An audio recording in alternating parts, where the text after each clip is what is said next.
Hello and welcome to Simulation Mode Age of Empires 4, right here on the Crown Channel. I'm Jasmine, that bronze girl Bular, your host for today, and it is my honor and my pleasure to bring you in on this party because today we're playing Age of Empires 4. Not on your computer though, we're playing in real life because that's what we do here on Simulation Mode. We've gathered some great combatants who are complete masters of their craft to duke it out here in the simulation arena where we will determine which empire has it to take it home the prize. There is a trophy. I'm not allowed to leak it early, but I did get a sneak peek. Our fighters don't even know what they're fighting for yet, and neither do you. But don't worry, stay tuned because we've got a great show planned for you. We've been working hard, and I can't wait for you to get in the ring with us because unlike Age of Empires 4, you're not going to be getting a bird's eye view of the combat, but you're going to be getting in the ring, down and dirty with us today. Now, our fighters are masters of movesets from all of the empires they're representing in the game. And they're masters of over a dozen weapons. Let me tell you, they're going to need it because all the stuff behind me, they're going to be using it in the ring today. And guess what? You get to help them choose what they're going to be using. Yes, chat, you're my co-host for today. Also, thank you so much for being here because if I threw this party and nobody came, that would be really, really awkward for me. Now, I'm a huge fan of Age of Empires. I started playing it when I was 9. I remember playing it on my dad's Fujitsu laptop. It was kind of an austere experience, but this is a really full circle moment for me. So I'm just so happy to be here and I'm so happy to take you on this adventure with me. Age of Empires 4 has 8 different empires you can choose from. The graphics are amazing. The battles are stunning. I was able to talk with the devs before I came here today. And speaking with them, the first thing that struck me was how much care and attention they've paid to trying to accurately depict these moments from history. Not just the battles, not just the weapons, not just the armor, but cultural things too. Things like language. What language would have been spoken in certain regions at which period of time? And it shows. I mean, playing the Delhi Sultanate in the game has been really cool. It's something that you hear about in history books. I went to school in India and actually getting to play and bring elephants onto the battlefield has been fantastic. And we're gonna take that same care and respect to authenticity and bear that torch forward into the ring. That's what we're doing here today on Simulation Mode. But if I'm gonna do this right, I'm gonna need an expert. And thankfully, I've found one. Now, not only has she published not 1, not 2, but 4 different books on medieval history, but she's also the creator of the Medieval Podcast, and she's a TEDx speaker. Danièle Cybulskie, my wonderful friend, please come on down. You gotta help me do this thing right.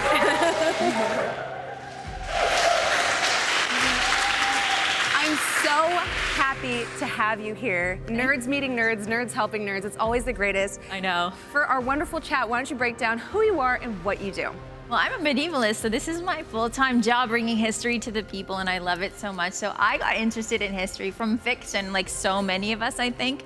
So my whole job has been, for the last little while, to bring people to history in a friendly way, in a fun way, because I think most of us come to history through fiction, through novels or movies or video games. And so my job has been to bridge that gap between what looks like dull and dry history and making it fun so that people who are into fiction get into history in just as exciting a way. I mean, it works. Playing Age of Empires 2 and 3 cultivated this desire to learn more about cultures like the Moors, Saladin. You know, it was really cool to figure out who these people were, because prior to that, you know, I was kind of falling asleep in history class. They were talking about a really messed up version of Columbus that was like not real. I'm sure you have opinions on that too. Don't get me started on Columbus. I know, sorry. My producers are informing me that we should not get started on Columbus because we have much better things to talk about here today. He wasn't a great guy to the chat, just so you know. Look it up, Google it. But that's why we need people like Danièle to kind of bring us into the game. Bridging pop culture and history is your specialty. It is, yeah, and so that's why I'm so excited to be here. I mean, there are so many people who have been brought to history through Age of Empires, and to see it do a Middle Ages is just so exciting to me. And we not only have the European fighting style that we see like so often in video games, but Age of Empires 4 is giving us a much bigger Woo! Sorry, I got kind of hyped.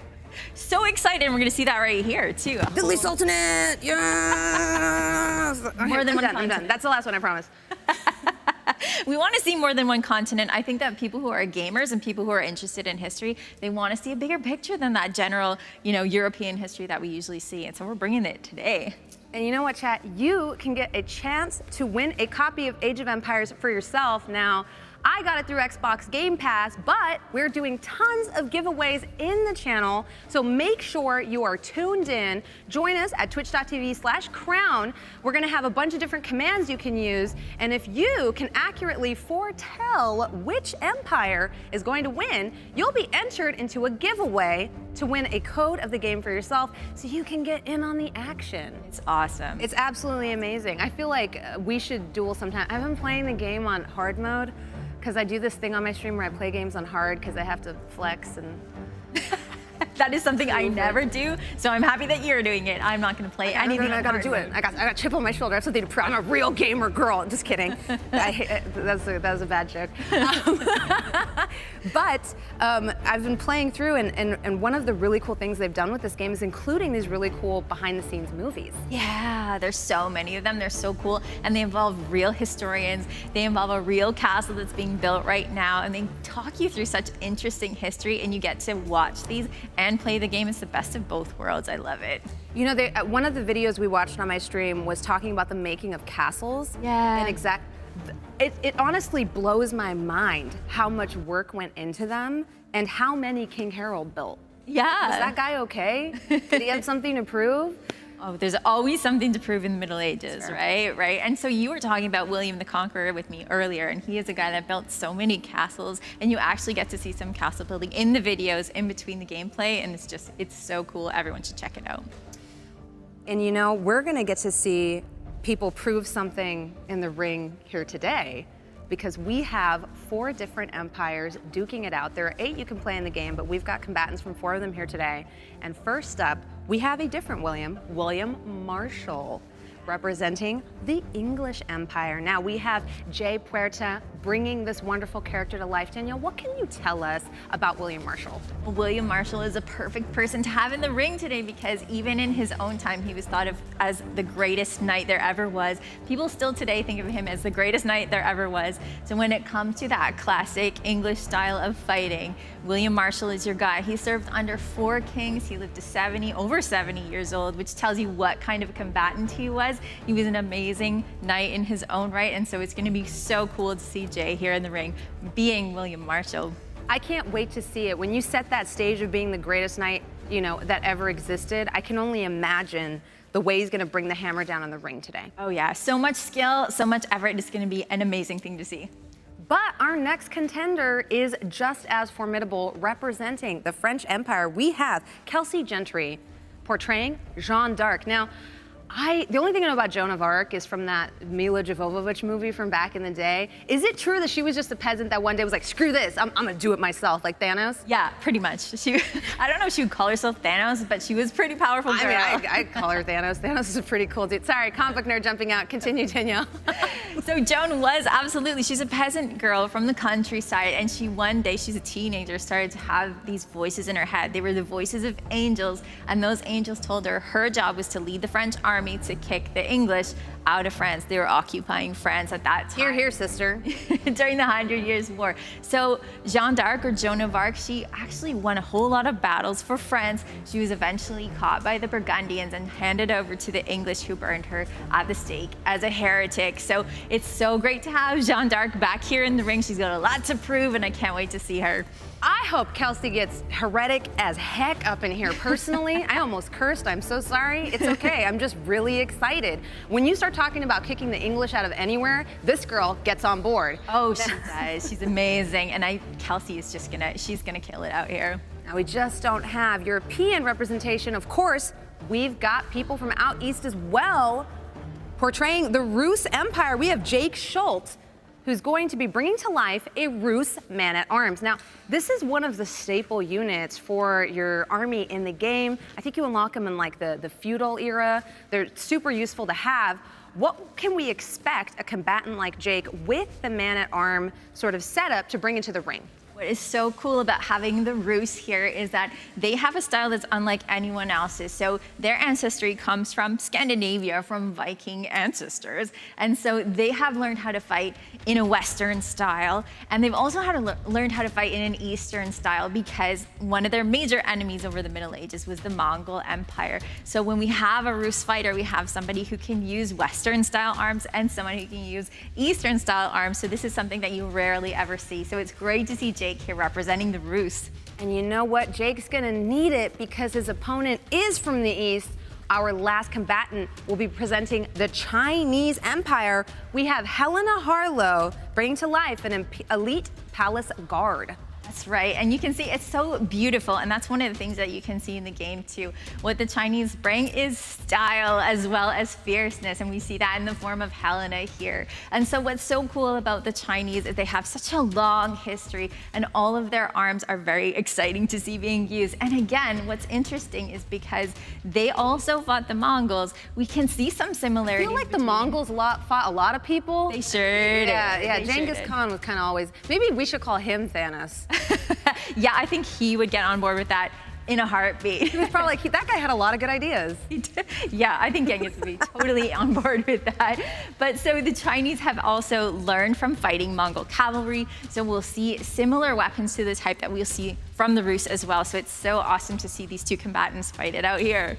I'm so excited to see them go blow for blow in the ring. Our first matchup is going to be between the English Empire and the French Empire. Do you have a favorite here? Yeah, I mean, I have been a fan of Jeanne d'Arc since I was a kid, so I am totally going to cheer for her. I hope that she has a lot to prove here, and I hope she proves it against William Marshall. As much as I like Marshall, I'm going to go for Jeanne d'Arc. You know, you'll never hear me say this again as an Indian woman, but I'm actually going for the English Empire here. Go English Empire! Like, I feel like Jay's stature, I got to see him backstage and the sheer, like, sort of force he's bringing into the ring. Like, I can't wait for y'all to meet him, chat. He's fierce. He's fierce, and I feel like he might have, I think he has what it takes to go to round 3. I mean, he has what it takes, but I mean, Jeanne has the fire, and Kelsey has the fire, so it's gonna be a tough fight. Yeah, Kelsey is a fierce warrior. We're gonna meet them a little bit later on, but I mean, if we're gonna do this right, we already have the expert, we got the hostess with the mostest. Clearly, we need a referee. Well, we need a referee. Yeah, we need a referee. I mean, like, we're always, as soon as we got here, we were just like flinging these around right before the cameras rolled. And we were told somebody has to come in and arbitrate, but unlike us, we have an actual combat expert to come in to serve as our master of arms. He's absolutely dripping with enthusiasm. Come on down, Brian. Hey, Brian. Hey. How's it going? Doing well. Thank you so much for being our referee today. My pleasure. I've been a fan of the Age of Empires my entire life. It was the first game came out the year I was born. The only reason I passed middle school history is playing Age of Empires 2. So I feel like that's like a common thread here. It's very really much. so true. I love it. So how are you going to be scoring this? Like, Danielle was explaining to me that in a real fight, you know who wins because Yeah, the other guy's dead. very cut and dry. That's not gonna happen. this guy. But we're obviously not going to do that here today. So what system are we using to ensure a fair fight? Is it no holds barred? Is it? Not quite. We are going to adapt the rule sets that they're actually using around the world in different armored combat sports leagues, which include a lot of things, including no thrusting attacks. You know, we want to make sure that we're not getting anything that's going to catch, slide up under any of our plates of armor, not going to damage our face, anything like that. We're going to avoid hits to the back, so anything from this side forward is fair game. Also, our target area is from the top of the head to about mid-thigh, then elbow, on up. Anything in there is going to count as a clean hit and will get you 1 point. At the end of our rounds of combat, whoever has the most points will be considered the winner. Fantastic. Now, what happens if someone falls over or gets disarmed? Is that like where you go in for the killing blow, the bronze special, or? Usually, yeah. No, absolutely. And these are fierce competitors. But we're going to go ahead and stop the fight if that does happen. Let them go ahead, get back up, reset, recollect those weapons, and then we'll go ahead and resume. Of course, if at any point we do have an armor failure or a weapon failure, we're just going to go ahead and swap in a new one and get the action keep going. How are you going to pull them apart? Are you going to just like dive in the middle? I hope not. I have a very special tool that I use. It is quite historically accurate. He's got a beat. Thank you, Alex, my sergeant at arms. This here is my martial flag. I will use this to referee the matches. If I do want the fighters to stop fighting for if it's the end of the round, You bonk them on the head repeatedly. Look, if they don't pay attention, I might, but usually I do this very technical move. Stay with me here. I shove it right between their faces. I actually know that as soon as they see that big red flag and blocks out all their vision, they know, go ahead, stop fighting. Let's make sure let's untangle if we're all tangled up, because we're all here to be friends, stay safe, it's all good. I too enjoy telling people to shove it. Red flags are your thing. Yeah. I throw up a lot of them. As red as your lipstick today, Danielle. You know what? If I need a backup, can I count on you? Yes. Absolutely, all right. Which you might, because I see that you're not wearing any armor. Are you going to be wearing some while you're refereeing? Actually, no. I'm gonna wear a gauntlet on my on my hand that is more forward, so Fair. that way if I do catch something, it is protected. But I will actually not be armored because the fighters are actually trained and conditioned that if they see armor, they're gonna swing at it.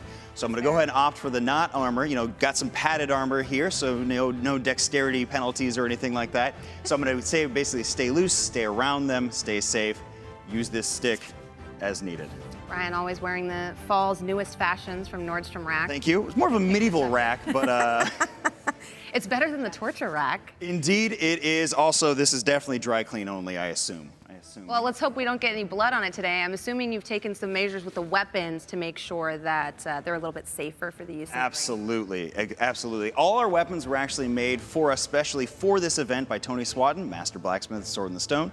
They are made out of aircraft aluminum, so it's the same stuff inside of an airplane wing. It's very strong, very light, very safe for our purposes. Also in-game, we love bill hooks, we love the Volge, halberds, things like that. They have a lot of hooks, they're very dangerous, they're very specifically designed to rend flesh from bone. Right. We don't want that today, not what we're looking for. So we've gone ahead, rounded those edges down, gotten rid of those hooked devices, but this is basically as close as you can get to those historical weapons and still be allowed to hit each other with.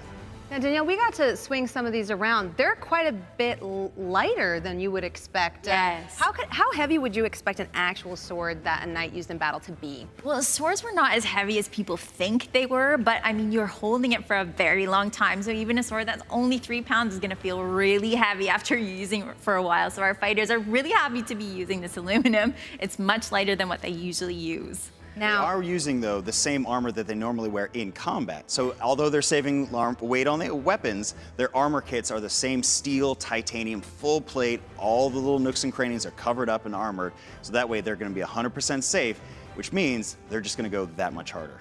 Yes. I love to hear it. I know you were saying they're enjoying swinging them around because they go really fast. These are my types of combatants. Oh yeah, they're a special breed, and I'm very excited for you all to meet them. Yeah, I'm a bit of a Warhammer fan, so fast is better. Red means fast. Go orcs.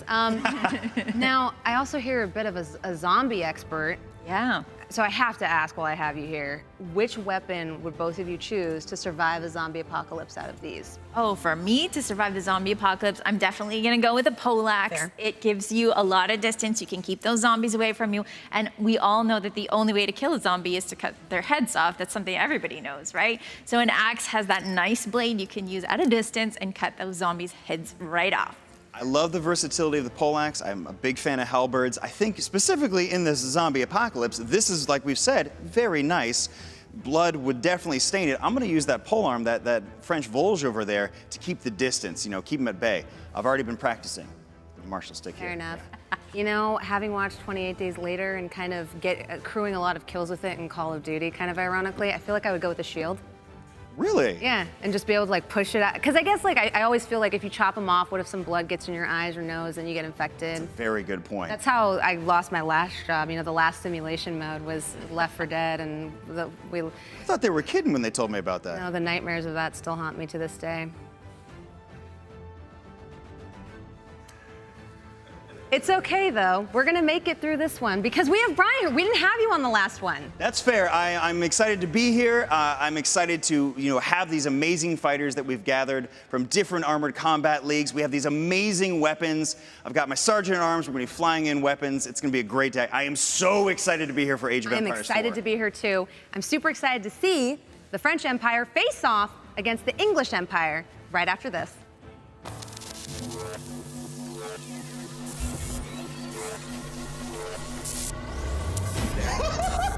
It's school time! Every Let the clicking begin. I've been coming up hot for a minute. Everybody let it rock. I am your host, T-Pain. That was fantastic. How would it get better than this? Is so chewy. Y'all eat crickets and all kind of wild stuff. Pass me a towel. Everybody. This is outstanding. It's thrilling. Let's go. That's what we do. Oh, I don't have a gun. Bro, I'm going Mike Tyson on these zombies. This is the first time this has ever been done. And get this, no calories.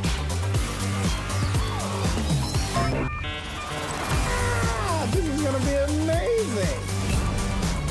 5 teams will compete over the next 3 days to determine who is the greatest player in the known universe. This season, it'll be even higher stakes with 4 competitors battling it out for this $50,000 top prize. This is a show that highlights some spectacular content here on Twitch. Ultimately, you are going to help decide the winners of this year's Crown Cup. WW Fest is about to begin. Are you ready?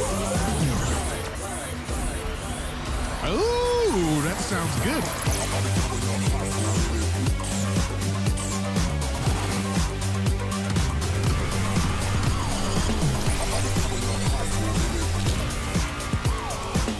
I've been coming up hot for a minute.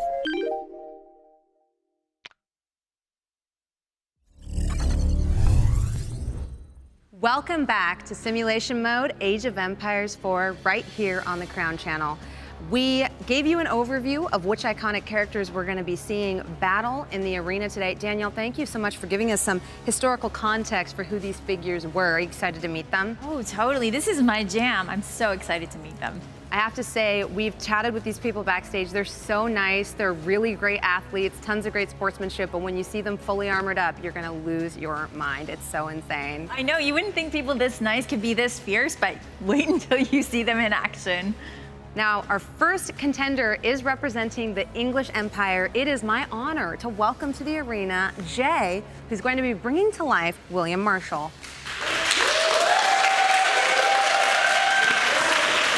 Hey, Jay! Yay! How are you feeling?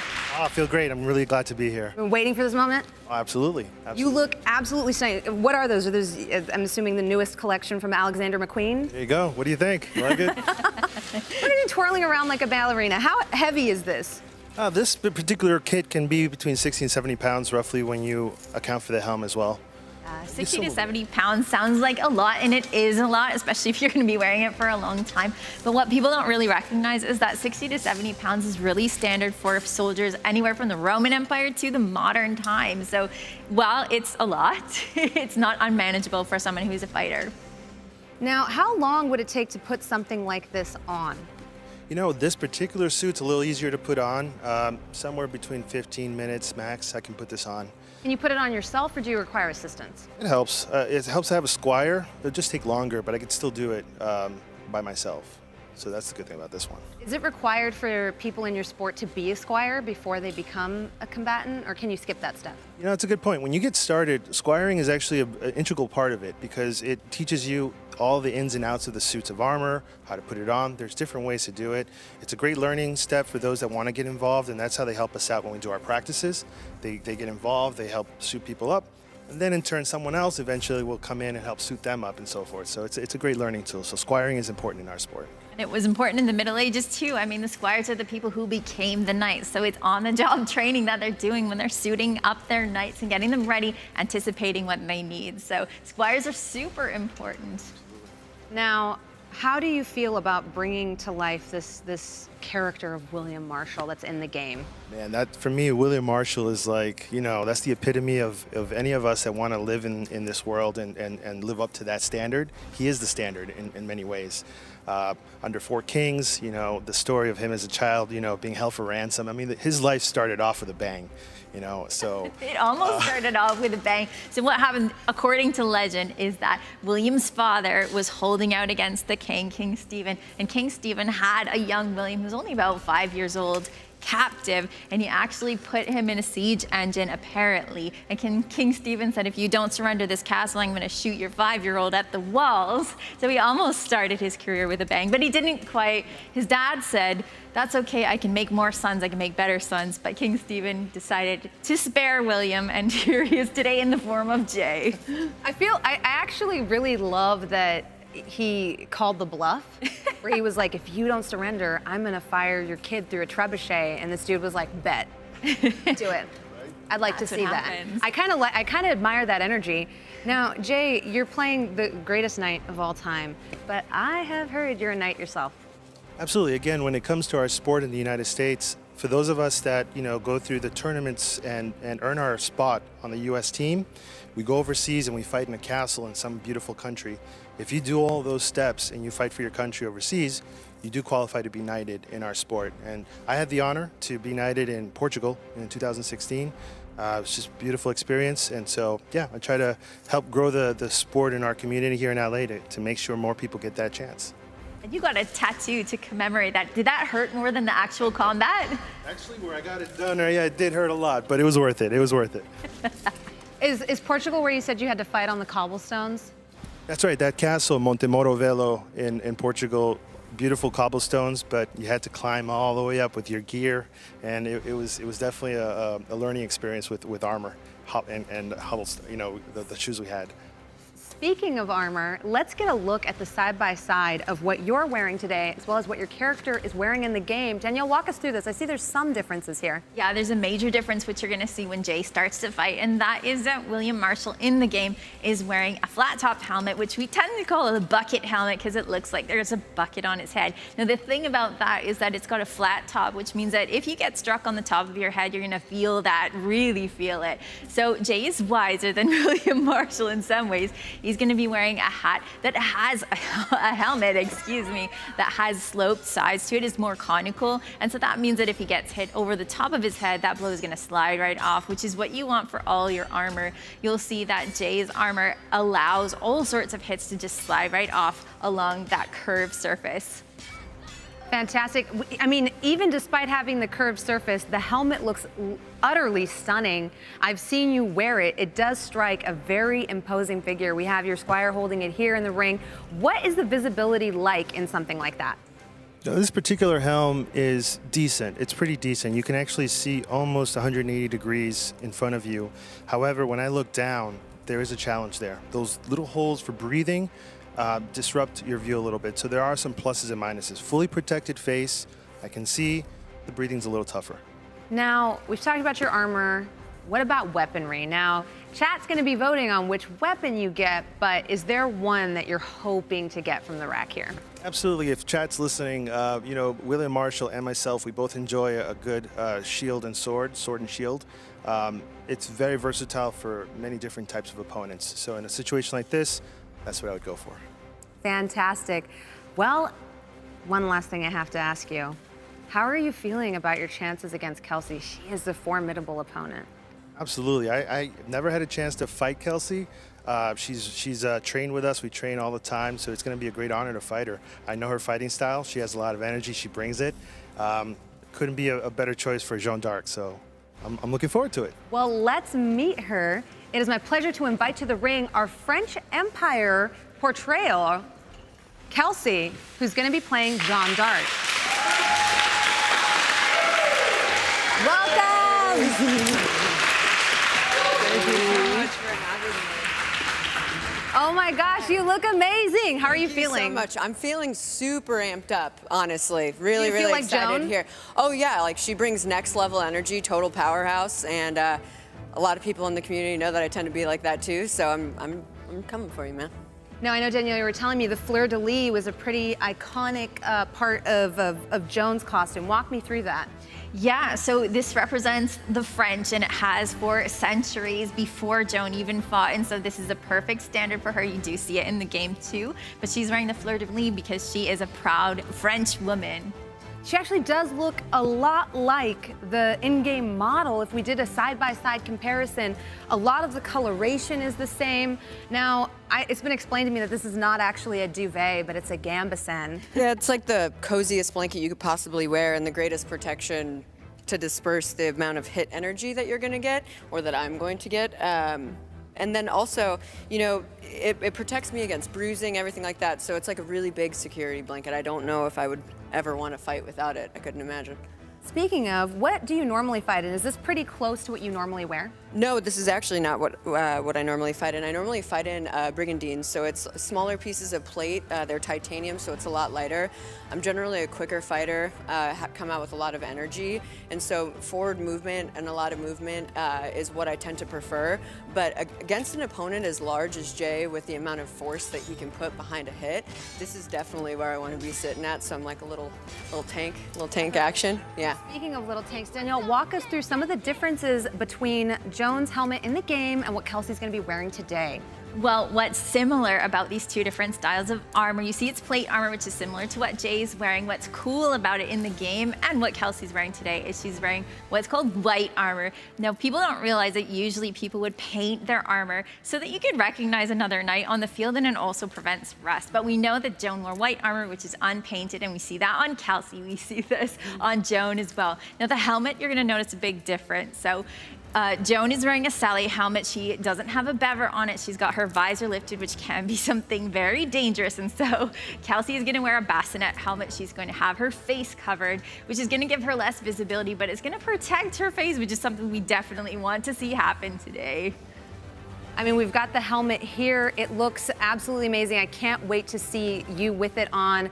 What's it like when you have it in? So it's actually, we tried going with the Sally before, and the visibility on that and breathability is really difficult. So I'm actually very grateful and prefer wearing this helmet. It's nice because the visor flips up. It allows me to breathe really well. I'm used to a wolf rib, and that has a lot of breathability and a lot of visibility. So this will be a fun experience to fight in something completely different.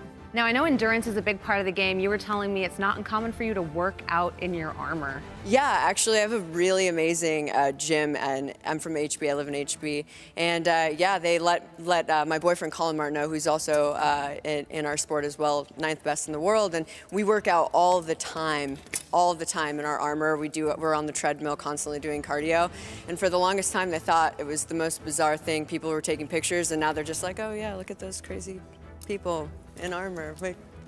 It works though for our sport for sure. Fantastic. Well, she's going to be fighting just small moments at a time here, and that's not to say it's not difficult. It's so difficult, and you really have to work on your endurance, especially, you know, if we're fighting in the Middle Ages, it can last a really long time. You have to think about what kind of training you're going to do so that you can endure for that long. I mean, she's got the plate armor. It's going to keep her a little bit safer from bruises, but when it comes to that cardio, you've got to train. You got to train hard.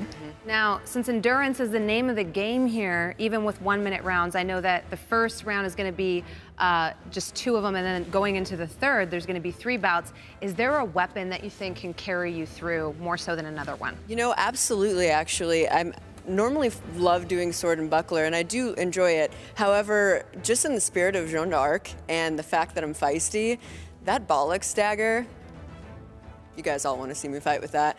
And that sword, that's where I'm at. I'd love to come at him with that. Yeah, yeah. I know we saw you kind of play around with the buckler a little bit earlier. Yes. You know, it reminded me so much of Dark Souls, because in that game, you know, you can use the buckler to do counterattacks, and actually seeing you warm up and do some of those moves was absolutely amazing. It is amazing. That buckler is a state of the art. It's a piece of art for sure. Yeah. Isn't it like 20 pounds? It's like 20 pounds and wildly heavy, and definitely gonna have to talk to the gentleman who owns it, because I don't get how he does it. Is there any special strategy you're gonna be employing against an opponent who's much larger than you, like Jay? Absolutely. I intend on keeping my distance, coming in with a bunch of quick hits if I can. Just gonna try to, you know, endure if he gets me, but I highly doubt he will. Sometimes when you're smaller, what you want to do is just be faster and just get inside. And if she gets the weapons that she wants, she can get a lot of hits in there just by getting underneath and using her size, using her speed. The dagger is a fast weapon. I think you could score a lot of points with it. Let's see if the chat agrees. Now, chat, this is where you get involved as my honorary co-hosts on this production. You can use the heat map extension on desktop. Join us at twitch.tv/crown and help vote on which loadout both of these fighters will be choosing. First up, we'll be choosing Jay's loadout. There's a couple of different options here. Go ahead and walk us through these, Danielle. Yeah, what we see first is the pole axe, which I would use against zombies. This is a two-handed weapon. And what's cool about it is we do have that axe head on the front. We also have a spike on the top, which you'd be using in medieval combat, but not here. What you don't see in this picture is the back of this particular weapon has something that looks like a meat tenderizer. It is a brutal weapon. And like all pole arms, you can use both ends of it. You can hit the opponent with the blade or with the other end of it. And as a staff weapon, you can actually hit with the middle of it. Then we have the Templar sword, which is a hand-and-a-half sword or a bastard sword. And that is because you can use it in two different ways, with two hands or with one hand. You also have the kite shield. The kite shield is something that is shaped in this way because it was used by people on horseback, and it gives you a lot of coverage on your legs, which is something you need. William Marshall was a knight, so this would be something he'd need to cover his legs with. And then the third option is the militia hand axe. So most knights would have a secondary weapon, usually on the belt, in case they lost their major weapon or they needed to use their other hand. So the militia hand axe is his other option. You know, chat, we love to see you that excited. I was just seeing the whole screen color up, but it's very clear who the winner is. Our master at arms is gonna fly in that hand-and-a-half sword with the kite shield. Well, it looks like our very own William Marshall is outfitted in the weapon of choice. Are you feeling pretty good? Good. Feeling good.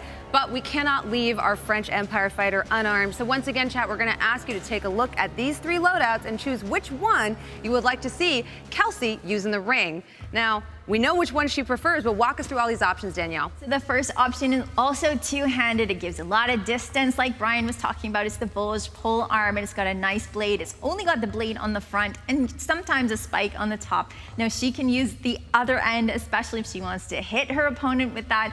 With all pole arms, that's a possibility she can use.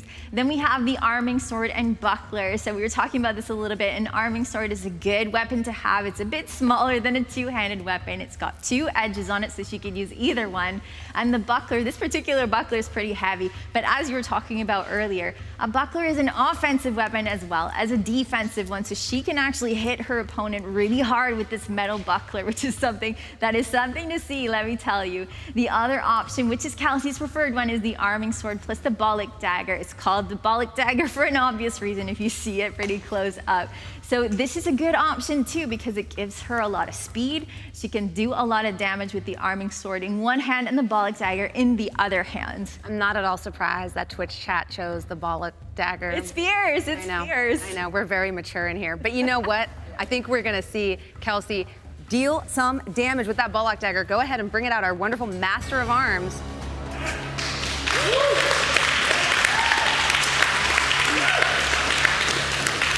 Look at this swagger, I love it. I love it. She looks so confident. I'm so excited to see that energy at play, Kelsey. I know you're gonna kill it. I'm still siding with Jay here a little bit. You're my dude. I got a side pool going with Danielle, so better be the greatest night of all time, but I feel like you're gonna kill it too. I'm so excited to see these two go head to head, and that's what we're gonna do. We're gonna see the English Empire versus the French right after this.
It's cool time! Every my channel. That's crazy! Let the clicking begin. I've been coming up hot for a minute. Everybody let it rock. I am your host, T-Pain. That was fantastic. How would it get better than this? Y'all eat crickets and all kind of wild in town. This is outstanding. It's thrilling. Let's go. That's what we do. Oh, I don't have a gun. Bro, I'm running on Mike Tyson on these zombies. This is the first time this has ever been done. And get this, no calories.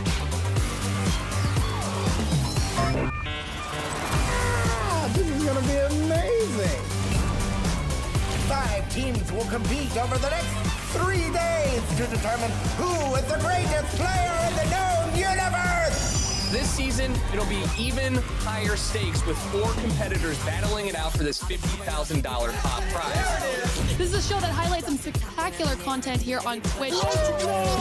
Ultimately, you are going to help decide the winners of this year's Crown Cup. WW Fest is about to begin. Are you ready? Oh, that sounds good.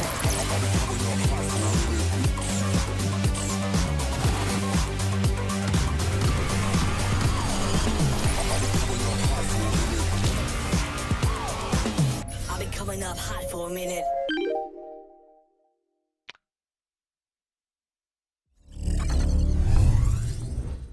Welcome back to Simulation Mode, Age of Empires 4.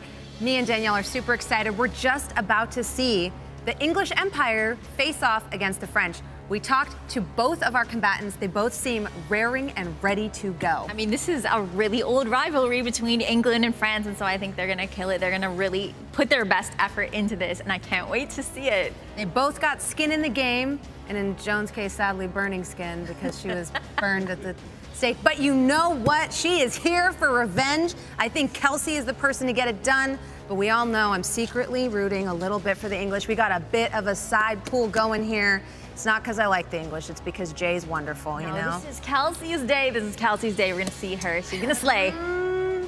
I hope Jay makes you eat those words. I think Brian is ready for us in the ring. I remember. Looking for clean hits. Top of the head, mid-thigh, elbow up. Most points wins. Fighter ready? Fighter ready? Fight! Okay, here we go. A little love tap for sportsmanship. Oh! Wow. Kelsey is going right for it. Hammering against that kite shield. She struck several blows to the lower thigh, but it looks like Jay is hammering, using that size to get up and over the head.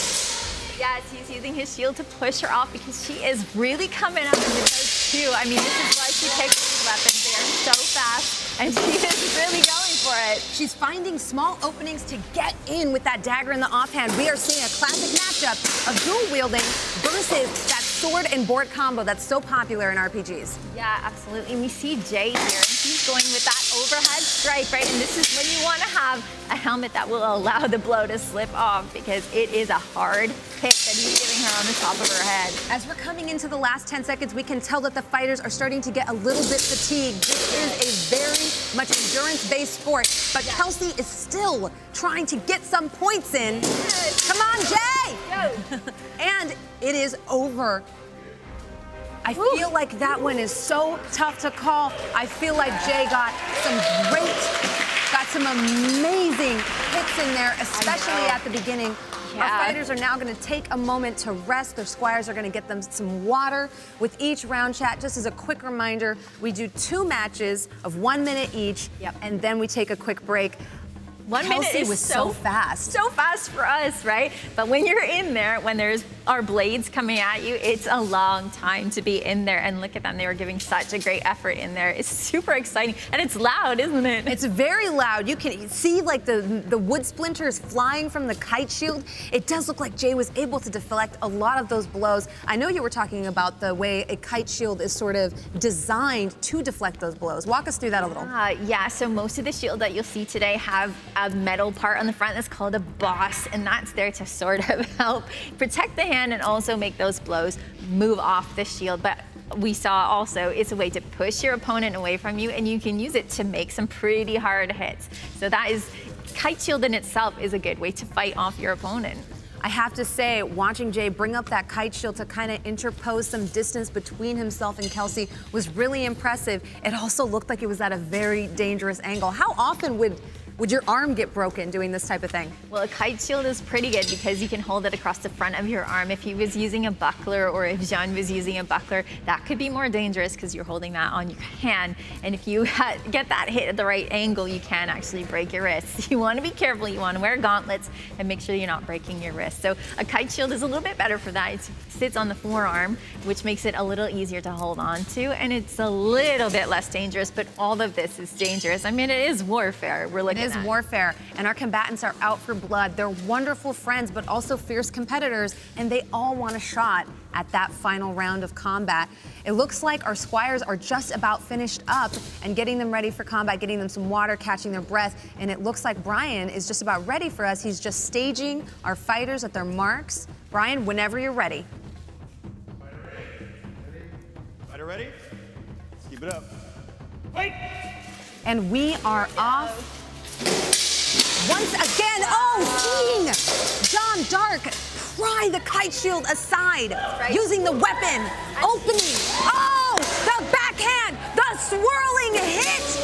Jay is showing that he is a master of the craft right now. The technique is impeccable. Absolutely, and as he's coming over the top, she's coming underneath. Anytime you can get an advantage, looking at where your opponent is going, you want to go for it. You want to get underneath and see if you can get those strikes in. We're seeing the offhand come out with some punching, some pushing back. It looks like Kelsey's approach to this is completely different than our William Marshall's. She is creating openings for herself. Look at this, just getting in the fray, dealing every blow she can, getting every point she can. That's right, because it's a point-based system. She has to make a good hit. She doesn't have to hurt him. She has to make a good hit, which is look at what they're doing. It's a game about winning. In the last 3 seconds, they're just trying to get as many points as they can. Kelsey trying to get in, and it is over. A wonderful show of martial sportsmanship from both of our combatants. I know. Did you see that? That was amazing. That's My heart is beating so fast. It's exciting, and I think that, you see it in a video game and you're so distanced from it, but when you're here next to it, you can hear it. You can see, these friends of ours now who are so exhausted. You really get to be part of history, and I hope that's what the audience is feeling today with us. Exactly, chat. You can get involved as well using the different commands. You can predict whether or not you think the French Empire is going to come out on top or the English Empire. Our judges are currently deliberating on who scored more points and who came out the victor. It was really hard to tell, but I still think it's my boy, William Marshall. I feel like he had the size, the stature to create all of these openings for himself. Kelsey really brought it back in that second match, prying the kite shield from the sword, opening up, and then just going for the chest with that dagger. It was amazing to see. Absolutely. Look at those leg hits.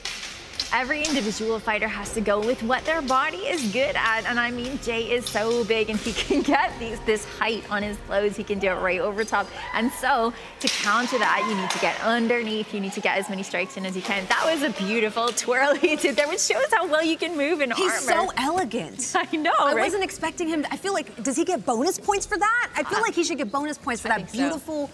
I don't think any of it, I gasped. But we do have the winner. Brian, take it away. Who came out on top in this battle? It was an excellent fight. It was really close. I love the sportsmanship. I love the moves. Nice spin move, by the way. It's a close match, but the winner of match 1 is England.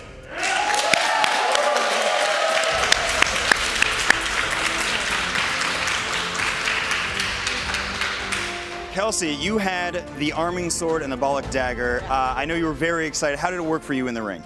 Pretty amazing, honestly. He's just so big. Like, he's overwhelmingly large.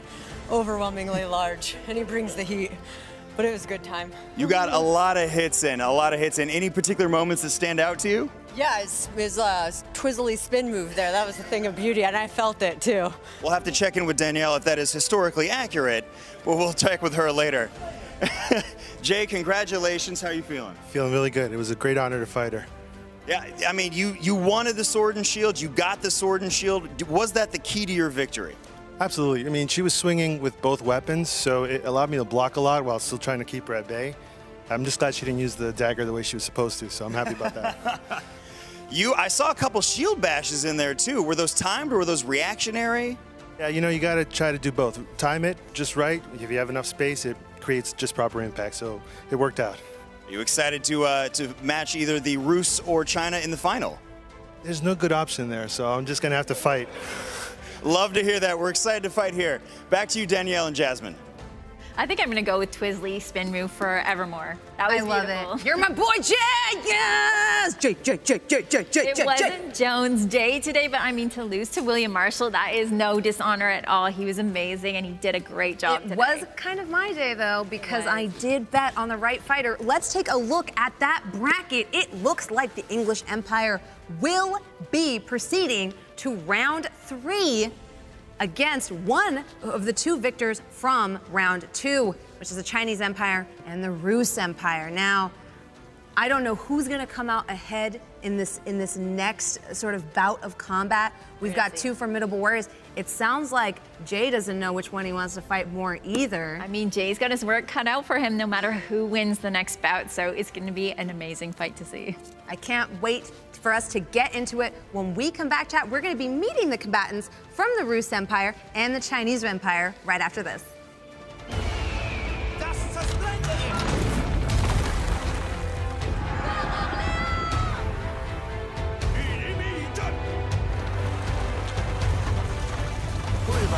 Meine besten Kugeln.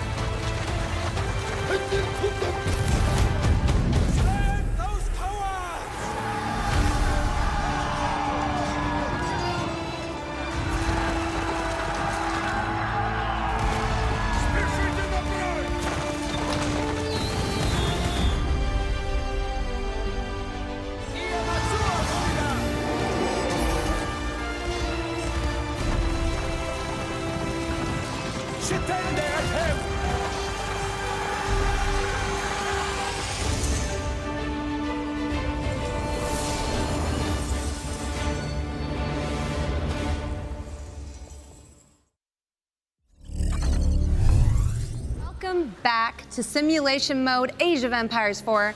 I am Jasmine Bular, your host today. This is Danièle Cybulskie, my Sherpa through the world of medieval lore. How do you feel about that last match? Oh man, that was awesome. That is something you don't see every day. It's so cool to see England and France bite it out here. Not bite it out. Oh my gosh, that would be a totally different sport. I don't think that's a legal move. We'll have to double check with Brian. I mean, that's why they wear the visors, right? They're so fierce. Hey, any advantage you can get in battle?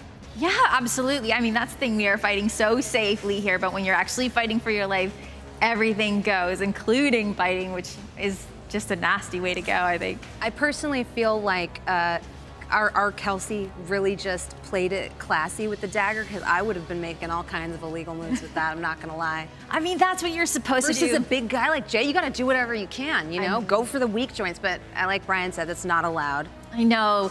I'm sure she would have gone for it in real life, because that dagger is meant to slip between all those cracks in the armor, the neck, the groin, the eyes, all of these things. Unfortunately, she didn't subject poor Jay to that, and they had a good fight here.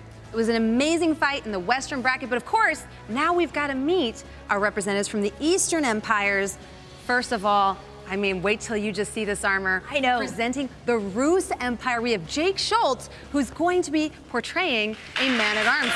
Come on down, Jake. Hey, Jake. You look absolutely amazing. How are you feeling today? Oh, thank you. I'm really excited to be here. I grew up playing Age of Empires 1 and 2 a lot, so very excited. What was your favorite faction? I mean, just growing up watching Braveheart and stuff, every time I played sports growing up, I just always imagined I was in one of the Braveheart battle scenes, so playing that campaign growing up was, you know, that was my jam. I get it completely. So tell us a little bit more about your armor today. So all the armor I'm wearing is handmade, titanium, made in either Ukraine or Russia. So I'm really honored to represent the Rus Empire today.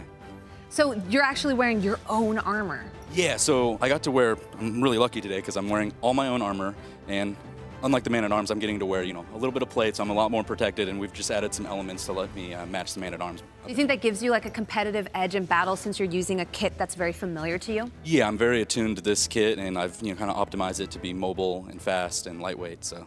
Amazing.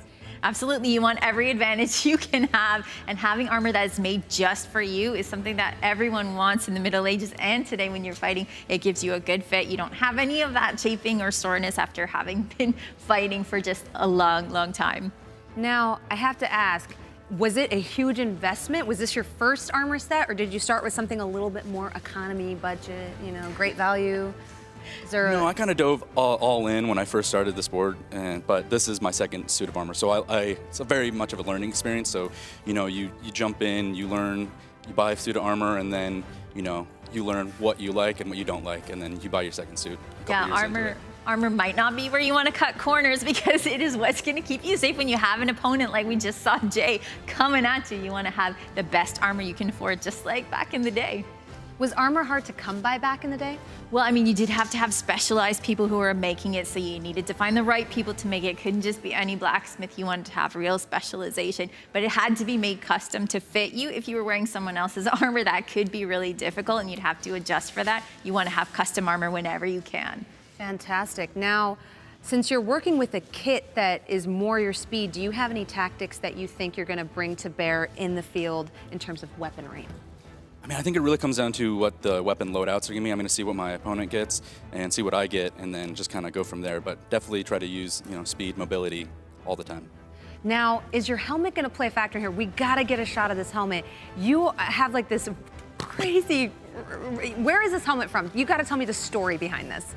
So actually, this is the one piece of my armor that I'm wearing today that isn't mine. I've borrowed this from a fellow fighter because this this helmet closer matches, you know, a different character in the Rus Empire in the game. So we thought it would look great on here. Definitely doesn't breathe as well as my normal helmet. Definitely can't see as well, but I definitely get you know, an advantage on intimidation. Oh, definitely. I feel like that it's one of those like magical items that you attune to in D&D that when you wear it, you just get a proficiency bonus or some kind of advantage on intimidation throws. Because when I saw you wearing it backstage, it's like you are such a personable guy with a high charisma stat. Seeing that, I was like, oh my God, what is this? And you can't discount that when you're actually fighting someone. You want to have that mental game as well. You want to be intimidating, and I mean, this helmet achieves it. Fantastic. Now let's get a side-by-side of what your loadout looks like compared to the Rus men-at-arms from the game. Walk us through this, Danielle. Now I see a curved blade. You know me, that gets me a little bit excited. Yeah, so this is a Rus saber, which is something that you see a lot in Asia, right? So we have the Rus who had fought a lot of Mongols. So this has a curved blade. It's used against cavalry. It's used by cavalry. And so this is something that you see in Asia, not so much in Europe. So it's great to see that here. And I love how we have a fur vest. We have a fur vest from Rus. I mean, fur trading was one of the most important exports from the Rus, so it's great to see that represented here. Now, again, the difference that we have is this Rus, from what we can see here, he does not have his face covered, and again, that's not something that we want. So Jake has this amazing anthropomorphic helmet. This is something that is kind of unique to the Rus in the game. We have this Viking ancestry, and we do see some anthropomorphic helmets. Places like Sutton Hoo, right? There's a bit of that kind of Scandinavian ancestry there that's informing the Sutton Hoo helmet, and also this one. Also a little bit to the south of Rus, you have anthropomorphic helmets here. So it's great to see this on Jake, and it's super intimidating, as you said. You know, that Viking influence always kind of gets you excited. I mean, from playing the game, the Vikings have influenced a lot of history, especially in that first beginning campaign. Yeah. I mean, shout out to the Vikings for helping me win that Battle of Hastings. But I wonder how, like, it's going to help you fare today winning the battle against your opponent. Now, I hear that she's used to be your squire. Yeah, we've been teammates for a number of years and have trained and stuff, and she's a great duelist, so it's going to be a tough match for sure. I mean, she might use some of your own tricks against you. Yeah, and she knows all of my tricks. Oh my gosh, this is gonna be like one of those Anakin moments of like, you have the higher ground. Look, we have drama on the show, we have action, we have history, we have everything. We have everything. We're bringing you high tier content. Now, is there a weapon that you want the chat to vote for that you're thinking, that you're hoping that they'll lean towards? I know you said you had to get a look at the whole loadout, but is there one on that rack that you're like, if that's an option, chat, go for it? I mean, the Rus saber is definitely catching my eye, although I normally do two-handed weapons, but that one just looks so cool. I think that's the one I'd ask for. That's fair. I would love to see the saber in combat too. But first, we've got to meet your opponent. Representing the Chinese Empire, we have Helena, who's going to be showing us an elite Imperial Guard. Good to see you. Good to see you too. How are you? So good, so good. And it's great to see you, and you're going to be up against Jake. It's going to be epic. It's going to be awesome. So Helena Harlow, tell us a little bit about yourself. When you're not knighting, what are you doing? I'm in the Navy, I'm active duty, and I train a lot at an MMA gym down in San Diego. Beyond that, I also work with an organization that's helping resettle refugees in the San Diego County area. We work with Afghani families, we work with Syrian families, South American families, people coming in from anywhere in a refugee status that need help. That is so heartwarming. Yeah, absolutely. You can be a fighter and still have a big heart, obviously. And we see this with You're probably one of the coolest people I've ever met. You're like over here serving your country and helping refugees and also murdering people in the ring. Oh, you're making me blush. You're making me blush in that stunning armor. Let's get a side-by-side comparison and look at both of these. Now, the unit in the game is just as flashy as what we're seeing Helena decked out in right now. Earthbender chic. Absolutely. She is one of the most colorful people we have here. And if we can see it side by side with Age of Empires 4, we can see she is wearing this armor that usually in China they had lamellar armor. So this is a bunch of plates that are overlapping. Sometimes they're metal, sometimes they're lacquered, which is really cool. Some of the older ones that we have, or actually later ones that we have, are like rawhide that's lacquered, which is pretty cool. You could sometimes hide the plates under something like this and have them riveted together underneath the cloth. And then what happens later is you have this kind of style that follows that, where you still have the rivets, but you don't actually have the plates underneath. Now, Helena is wearing plate underneath, so she's gonna be feeling a lot more protected against Jake, which is definitely something that we want. Is this a loadout? Is the plate mail underneath something that you've used before? Oh yeah, so I've actually had this kit for 3 years now. It's been holding up amazing. It's actually a Burgundian Gothic kit that we covered up with this costume to help more accurately represent the Ming Dynasty fighter in Age of Empires. Yeah, exactly. And we want to have this color. And she shows up so beautifully. I mean, like, this is our most colorful round. We have the orange, we have the green. You know, us Asians, we just love our colors. I mean, if you play the Delhi Sultanate in the game, you'll see this firsthand. We like a lot of brightness. And I actually have a bit of a historical tidbit for you, Danielle. Sure. I've been studying. I had to up my game since you were here. But I've actually learned that a big part of the reason why some of the armor coming out of this era from the Chinese Empire was so extra and just like kind of dripping in finesse was because there was a huge influx of trade by utilizing some of those old Mongol trade routes. Yeah. So we had a lot of silver coming in, we had a lot of wealth coming in, and that really shows in the armor and in the weapons. I mean, is there one of the Chinese Empire weapons that you like the most? They're all so flashy and beautiful. They are, and I have to admit though, I have a soft spot for that Guandao. I mean, I get it. Guan Yu uses that weapon. Right. I simp for Guan Yu. That is like the coolest character ever. Like, I'm a big fan of him. Like all of you in the chat know you want to see the tiny little girl with the big old polearm. And I want it because I have a Napoleon complex. I mean, I get it. And you might need some of that reach to fight someone quite a bit bigger than you now. Jake has some size on you. Yes. Is that why you're hoping for the Guandao to put some space between the two of you? That is a big part of it. Jake is very athletic. He's very fast. He's very strong. And I kind of need to keep him back until I can choose a good time to strike. Exactly. So not only keeping him at a distance to keep him from striking her, but to give her some mental time to come up with a strategy. She needs to read his body. She needs to see his weaknesses, and having that I love you too. I saw that. Gives her some time to do that. Thank you so much to the chat for that featured chat and hyping up our combatants and cheering them on. They're gonna need it. Is there a mental part of the game here from fighting someone you used to squire for? I just want to make him proud. Oh, see? I feel like you will. I'm telling you, Helena just melts my heart. Like, I need you to win, Helena. No pressure. I feel like Danielle's gonna feel guilty for betting on the Rus Empire now, because like I said, we have our side pool going. No, I want Jake to look back at this fight and be like, yeah, I helped teach her, yeah. Exactly. You can get a bit of pride from that. Okay, so yeah, let's have a look at what the difference is between your armor and what it's like in game. So here we have the Imperial Guard.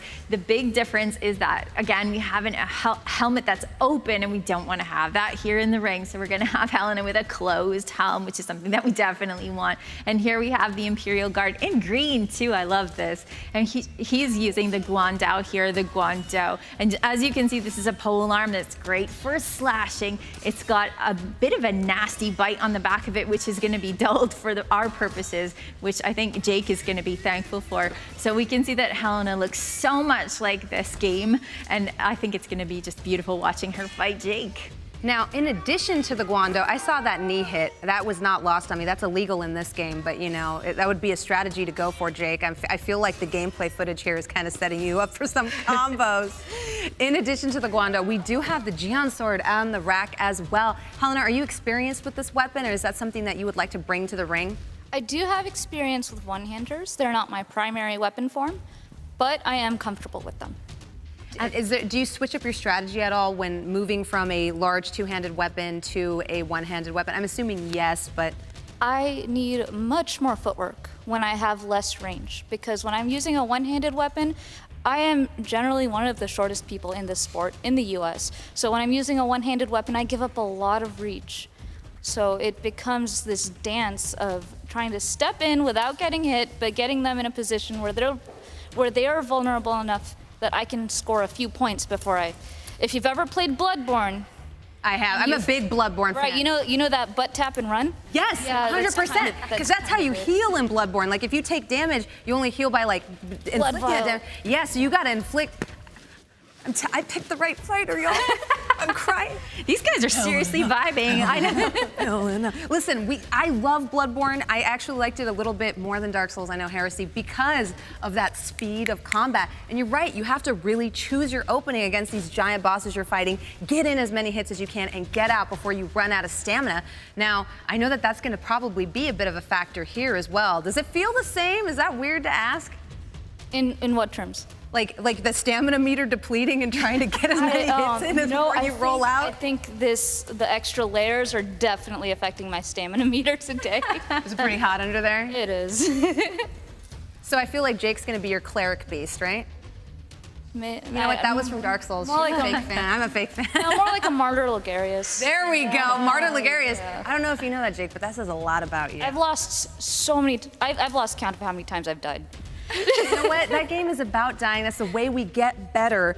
But you're not gonna die today. You're not gonna die today, especially if chat chooses a great weapon for you to work with. We're gonna go ahead and go into the loadout for our Rus Empire fighter. Chat, this is where you come in.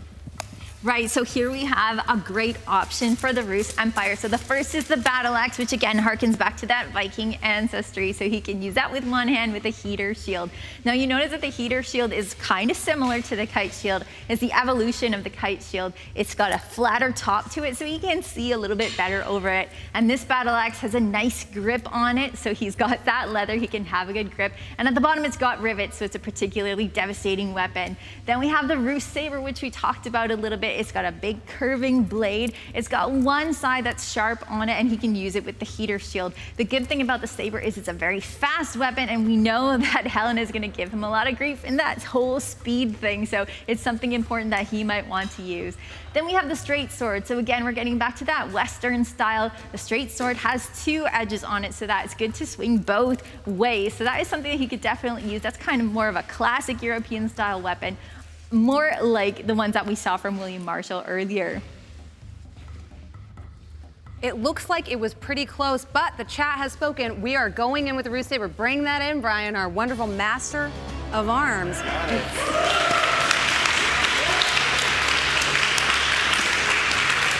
I gotta say, Jake, seeing you in full regalia, you really do strike an imposing figure. And did you notice that the paint job is exactly what we have in Age of Empires 4? I love that. It looks beautiful. You're gonna kill it. I love it. This is what we do here on simulation mode. As close as we can, while keeping the fighter safe, we're gonna try to recreate all of these iconic characters from the game, but we can't leave our wonderful Helena without a weapon. Once again, chat, we're gonna pull up 3 loadouts. You get to choose, using that heat map extension on desktop, which one you would like to see Helena use in the ring. So first we have the Jian sword, which we talked about a little bit. Now this is different from European swords in that cross guard is almost non-existent. There's very little there. So she can't use quillins to hit her opponent with. She has a round shield. Usually these shields are made of wood, and sometimes they are wood stacked on top of wood in a kind of a plywood way so that you have that strength. They're usually covered with leather. They have all of these rivets on them, and you see that shield boss, which we talked about earlier, which means she can hit him with that. That is something she can definitely do. The Guandao or Guandao, it's also called the Yanyu Dao. This is something that is called a reclining moon blade, so that gives her that length, that distance. She's also got a very deadly curved blade on the top of that, and she's gonna wanna keep Jake away from her, so that is a good two-handed weapon to use. And don't forget, she can use the other end of it, which is also gonna be pretty devastating. Then we have the Dao sword and the round shield. So the Dao sword is, again, a weapon that was used by cavalry. It's got a curve like the Rus saber, and she can use it with the round shield. Again, round shields are great for offense and defense, so that is a two-handed option she could use. So all of these are great options for Helena, and I can't wait to see how she does against Jake. I just want to say, chat, I'm really proud of you. You do love me. I'm really proud of you. You do love her. You should have seen how excited Helena was. Master of Arms, bring in that Guandao! Yes! Yes! Yes! Give me your war face! Ah! And now it's epic. I cannot wait to see you swing that thing around in battle. It does have a ring on the bottom, which is really scary. This thing looks heavy. It's bigger than you are. It's a whole 12 inches taller than you. Chat, if only you could see how excited Helena was. She was like, yes. And I was like excited too. I was like, kind of like holding her, like, please chat, vote, don't let us down, do the right thing. Thank you so much. By watching alone and supporting our fighters today, you're already doing the right thing. We are gonna see the showdown between Rus Empire and Chinese Empire right after this.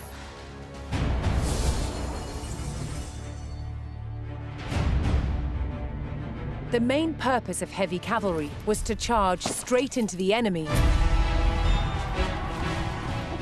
This is a typical sword of around 1400. Look at the size of this thing. It's a beast.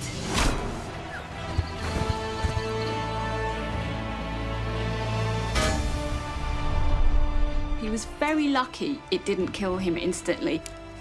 The three main shots are the forward shot, the side shot, and the back shot. This is a type of axe called a bardiche. Castle walls had to absorb the impact of projectiles fired from trebuchets. Did you hear that whoosh? Remounting like this allows us to travel several relays each day.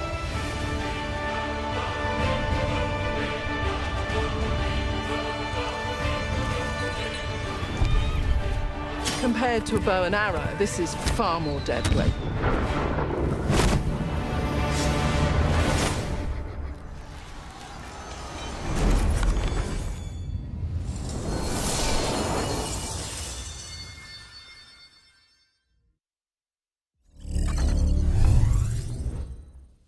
Welcome back to Simulation Mode, Age of Empires 4, here at the Crown Channel, pun intended. We've got a crown of our own here. I gotta say, this is like really uncomfortable. Imagining people wearing it and then going to blows in it is insane to me. Yeah, so we've got chainmail in front of us, and it's made from all individually riveted rings, which is something. I mean, it's heavy, but again, this is not out of the question when you're talking about somebody who's going to be fighting. The thing is about chainmail, it can hang really heavily from your shoulders, which is why most people tended to use a belt to kind of hold that up and carry some of the weight on their hips, because it can be really heavy. None of our fighters are wearing complete chainmail today because it's a lot easier to break bones through chainmail. Chainmail is meant to keep you from getting slashed and getting cut open, and you can still break bones through it, which is why none of our fighters are just wearing this. You know, it's really pokey too. I'm really happy our girls are wrapped in those IKEA blankets to save them from— You mean gambesons, some right? of this. Yeah. You know what? Kelsey validated that it was a duvet, and I'm never letting that go. Now, they're also warm and cozy. Exactly, they're warm and probably a little too warm since they're fighting in these things. Now, coming into our round 2, match 1. Now, just as a reminder, chat, they're going to be fighting for 1 minute with a break, and then a second round of 1 minute. We've got Jake Schultz for the Rus Empire versus Helena Harlow from the Chinese Empire. Now, my money's on Helena for this one. She got her Guandao, and she wants it.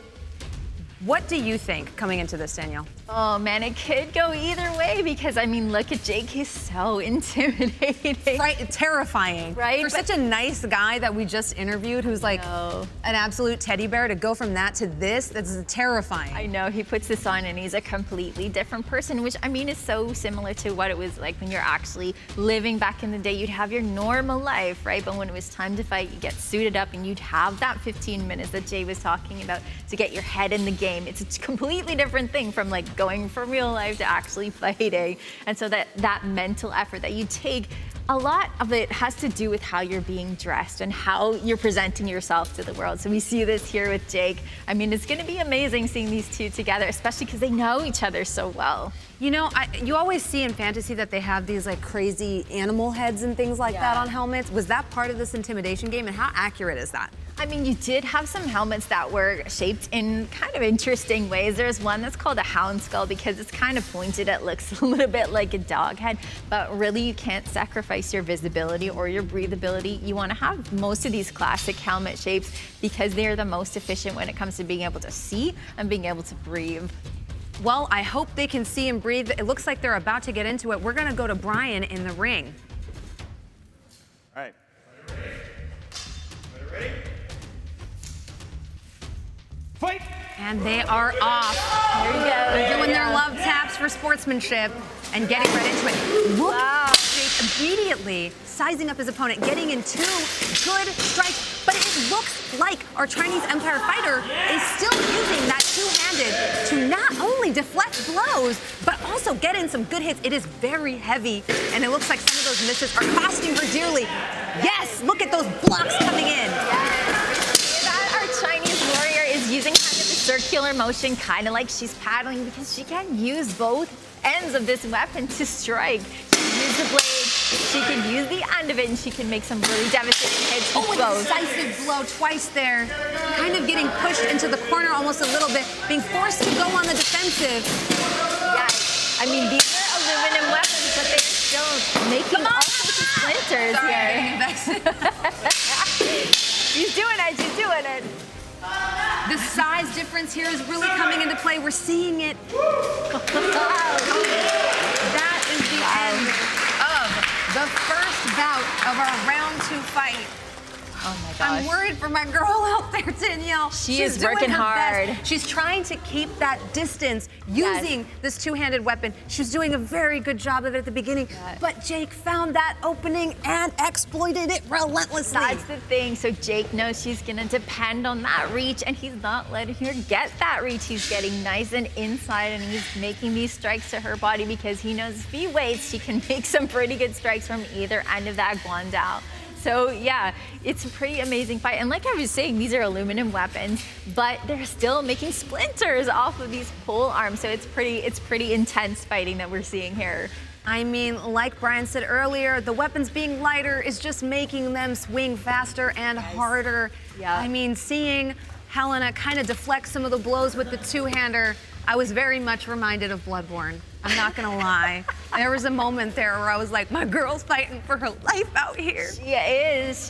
And I mean, like, once you're trained so that when it's go time, and you go full out. I mean, this is something that we see our fighters doing. They do it in competition, but also people were doing it back in the day when they were fighting for their lives. So when it's time to go, they give it their absolute all.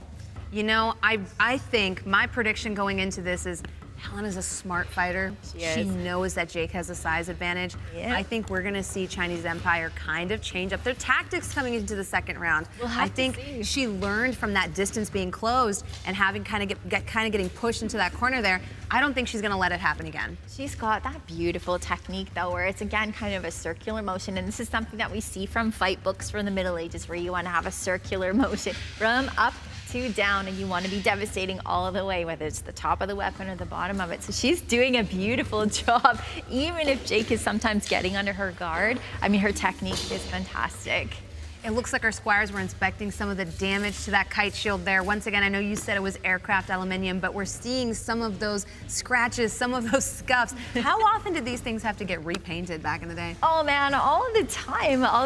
But I mean, the paint is there. First of all, it's meant to identify the fighter, and this is beautiful here because it shows that he is a Rus man-at-arms from Age of Empires 4. It's doing its job, but it's also to keep everything from rusting. It's to keep it all in shape. But you do need to have that maintenance. So imagine when you're having your armor painted as well, which we were talking about earlier, you need to get that repainted all the time. But I mean, these scars look pretty cool. They do. It looks like they're making sure that Helena's helmet is on safely. We obviously don't want our precious girl to get hurt in the ring today. Absolutely Especially not. with how formidable a fighter. And how much we love her. Exactly. I mean, it's seeing the Rus Empire kind of battle down on her. It was hard for me. My heart was breaking. But it looks like Brian is ready for us in the ring. Better ready? Better ready. Fight! She's got this. I can feel it. It looks like she's biding her time a little bit. Oh, that looks like it hurt. The Rus Saber coming in, being deflected by the Guando on that first hit, but then finding purchase in the side of the Chinese warrior on the second one. Again, to the flank. We're only 20 seconds in, and already the Rus Saber really showing that it's a slashing weapon and not a piercing one. That's right. It's not meant for thrusting because that's got that curved blade on it, right? This makes it really awkward to thrust with it.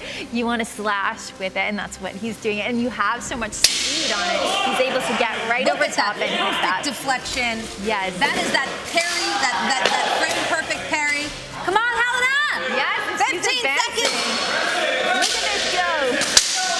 Trying to find an opening. Rus man-at-arms defense and is having difficulty doing so. Yes, just get it up in place. But my man Jake has got this. He is putting up a great fight. And Brian comes in to separate our fighters. That was intense. What a show of force. You know, I really feel like Jake's technique came to the forefront of that battle. I mean, we know that he's a master. He was knighted in his competition. And I mean, you see it. He's a master here. He's been doing this for a long time and he has that confidence. He knows he can advance, but he wasn't panicking even when he sees this Guando coming right at him. He's pushing and pushing and pushing, and this is what you want. Look at that, though. That perfect block from Helena, perfectly using both ends of that weapon. But the assault from our Rus man-at-arms, the assault from Jake was just so fast. That perfect duck with the shield coming up over the head, like poetry in motion. That's right. So he's using his shield mostly defensively, which is a smart idea. He's got this big pole arm coming at him, and he's using it defensively instead of offensively, which is a great thing to use. It was like watching a dance. It's almost like anticipated every move that was coming in. And I think we both know if that Guando connected, it would have hurt. Oh, we got to see him get knocked by the back end a couple of times there. Yes, absolutely. And again, this is something that even if it doesn't cut, back in the day when you're fighting for your life, you can stun your opponent. Even in a helmet like this, you can leave them dazed for a minute, and that is a perfect opportunity to press your advantage, and you might actually win just by hitting them with a blunt weapon. He is wearing that flat top, and like you were saying, that force, you know. And, and I do think that our Chinese Empire fighter did connect with that back end a few times. I saw it hit, but of course, we're not going to know who the winner is until we go to Brian in the ring. I can't take the anticipation. I have to know. I know. Who was it?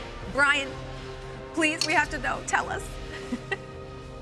Woo! Action is certainly heating up in the ring here. It was a great second match, you two. Well done, Helena. Well done, Jake. After counting, doing some math, the winner of match 2 is the Rus.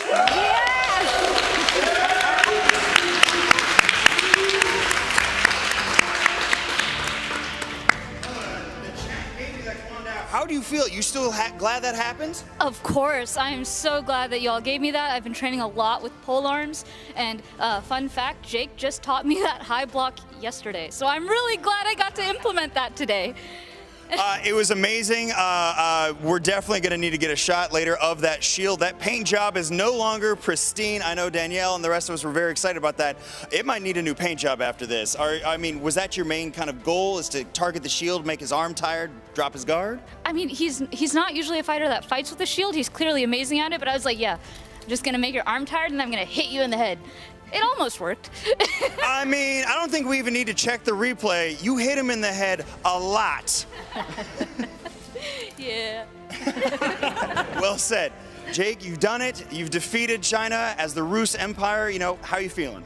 I mean, I couldn't be more proud and happy to fight Helena. It was a great round. The loadout that she got definitely it gave her the reach advantage, so I definitely had to kind of play farther back and pick the times when I, you know, closed the gap, and you can definitely see the work that she put in on the shield. There's some chunks taken out of it.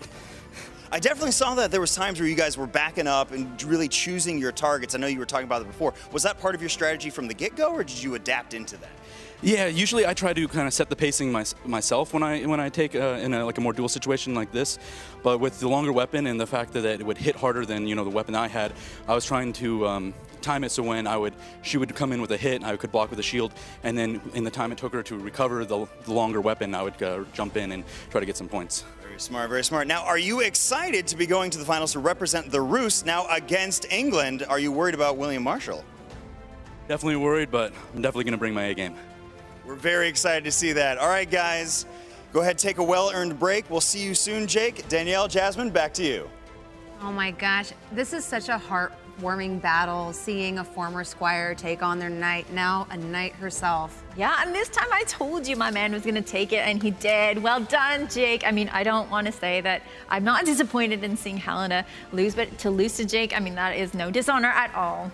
Jake's technique was impeccable. Helena did say going into this that Jake's technique is fantastic, and we saw that come to play. He really utilized that technique to get in underneath that weapon and get those points in. It was a wonderful battle. Now, don't forget, chat, you can also vote in the polls. All you have to do is use the right commands to predict who you think is gonna come out ahead in round 3. Let's take a look at that bracket so we can see who exactly is going to round 3. Now, we saw the English and the French kind of come into round 1. Now, William came out the victor. Jay killed it, and they proceeded to round 3. And now in the Chinese Empire versus the Rus have emerged victorious for our round 3 battle. Now the third one is going to be the best of 3. So we're gonna have 3 bouts of combat in the finals.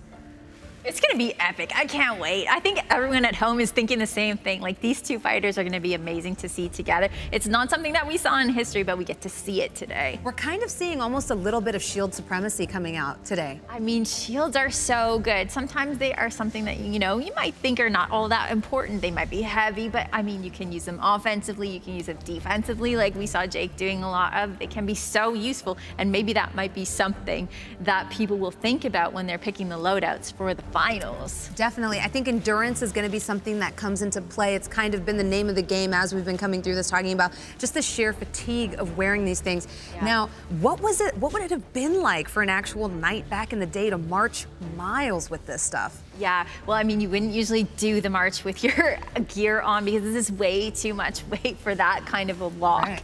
But I mean, these people were trained to be knights. If we're talking European, which is the stuff that I know best, these people were trained to be knights from the age of about 7, so they got used to that over time. But I mean, they're not walking around in full chain or full plate mail all the time. It's just too exhausting. But I mean, you do get really, really fast at having your squire arm you up in that so that you're ready to go. But I mean, you do have to take into account the exhaustion of marching. You were talking about Battle of Hastings, right? Harold has to march his army from the north of England to the south, and they're exhausted whether they're wearing harness or not. Exactly. And that is something you have to think about, pacing yourself. How much can you work with strategy versus your actual stamina on the field? And strategy is the name of the game with Age of Empires 4. You know, on the field, the pikemen often come into play when we're talking about cavalry. You know, they're the best counter to that. That's right. And here we've seen that it's actually the sword and shield that comes out ahead against the polearms, which is, it's just kind of interesting to see that come into play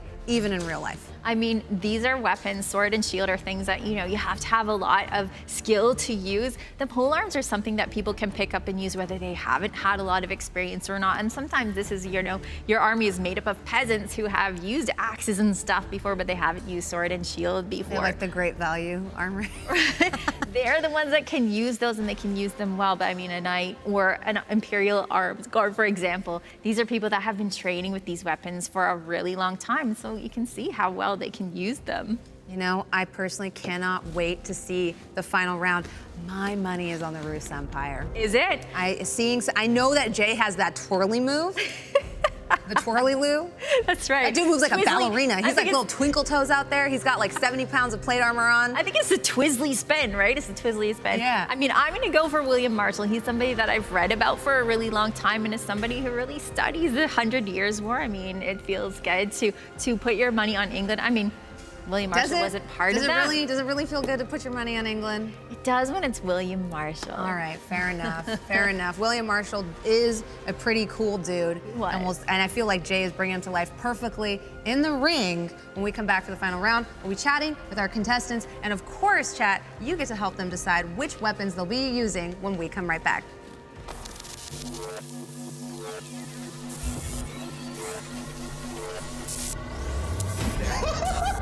It's cool time!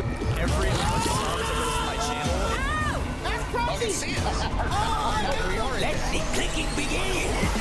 I've been coming up hot for a minute. Everybody let it rock. I am your host, T-Pain. That was fantastic. How would it get better than this? Is so cool. Y'all eat crickets and all kind of wild stuff. Pass me a towel. Everybody.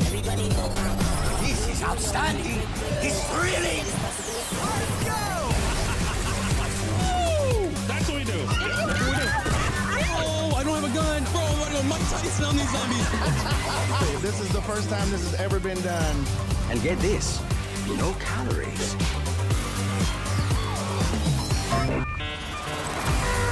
This is gonna be amazing. 5 teams will compete over the next 3 days to determine who is the greatest player in the known universe. This season, it'll be even higher stakes with 4 competitors battling it out for this $50,000 top prize. This is a show that highlights some spectacular content here on Twitch. Ultimately, you are going to help decide the winners of this year's Crown Cup. WW Fest is about to begin. Are you ready? Oh, that sounds good.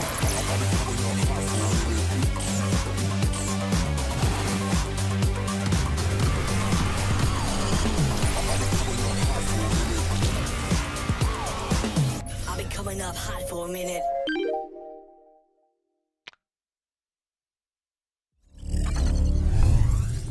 Welcome back to Simulation Mode, Age of Empires 4 here on the Crown Channel. It has been an amazing day. Yeah. When I got the call for this job, I was already hyped, and then it just lived up to it. We are seeing real life Titans battle it out in the field. Y'all are athletes because those last 2 rounds were insane. It's so crazy coming back into the finals. Some of the sheer just like skill we've seen in the ring today. I know we were joking about the twirly move, but jokes aside, seeing that in action, actually seeing it work was insane. I'm glad y'all are wearing those full face covered helmets. We don't want a repeat of that, you know, that from the game, you know, that Bayou scroll and the dude that got the thing in his face. I mean, yeah, Harold, in the Bayou Tapestry, it looks like he got an arrow in the eye. That's in debate. But one of the things that you do see in Age of Empires 4 is that Henry V, when he was just a teenager, he decided he was going to raise his visor on a battlefield, and he actually got an arrow in the face. So that's something that you actually see a historian talk you through in Age of Empires 4. It's just one of the many cool historical details that they have in the game. You know, the sheer sound coming from the ring is insane, even though it's, you know, it's not the material that was used in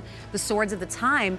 And hearing the blows strike against your helmets, I have to say I was afraid for both of you. What did that feel like? Because for a second there, Kelsey was really battering you.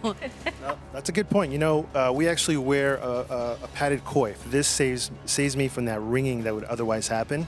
So I've actually sat there when I first started this sport. Actually, you've done it too. Put on the helmet on the new guy. Boom, just hit it, and then just see the reaction. It does really feel uncomfortable, but when you have this on, it really makes a difference. You kind of get acclimated to it or get used to it? Absolutely, yeah. Okay, you gotta walk us through this. We gotta get another replay of that spinny twirly move. What was going through your mind here? Why did you pull it out of your kit, and what did you hope to achieve? Well, this move right here really was intended, as you could see, Kelsey was really aggressively attacking. So rather than going on the same pattern of attacks, I wanted to switch it up on her and just see if this opened me up for further attack. And it worked, so. It did work. She did say she felt it. Are you thinking of employing similar tactics against Jake, or are you gonna be using something different this time? Well, you know, unlike Kelsey, I've fought with Jake before, and I'm very, very aware of his capabilities. We've been teammates, and and we fought together internationally. Love this man, but he's faster than me, and I'm gonna keep him at bay as much as I can. And we're gonna have fun. Chat, I'm gonna leave it up to you. Whatever weapon you guys want to give us, we'll just have some fun with it. We'll have some fun with it.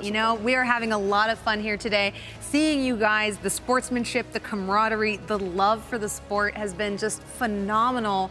I feel like I'm gonna leave here wanting to know more about why you fight, where we can find you, and who you are, because this has just been so phenomenal to witness live.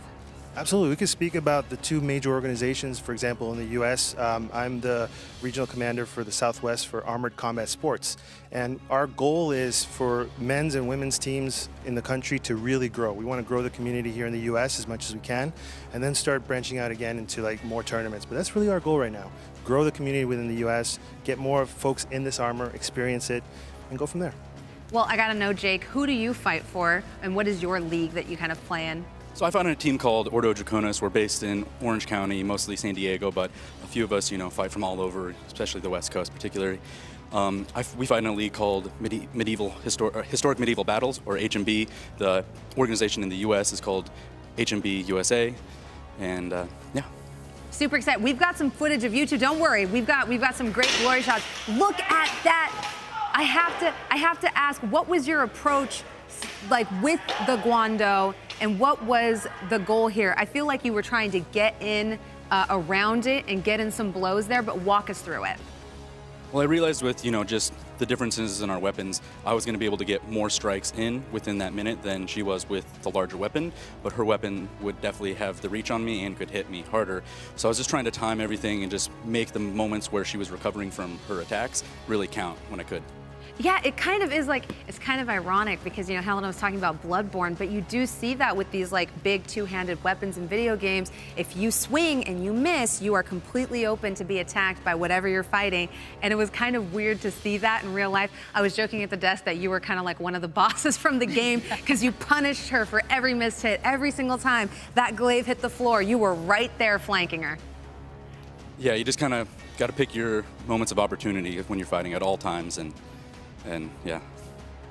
Well, it's time to reveal to y'all what exactly you are fighting for. I mean, the trophy that we have on the line today is absolutely amazing. Let's take a look at it.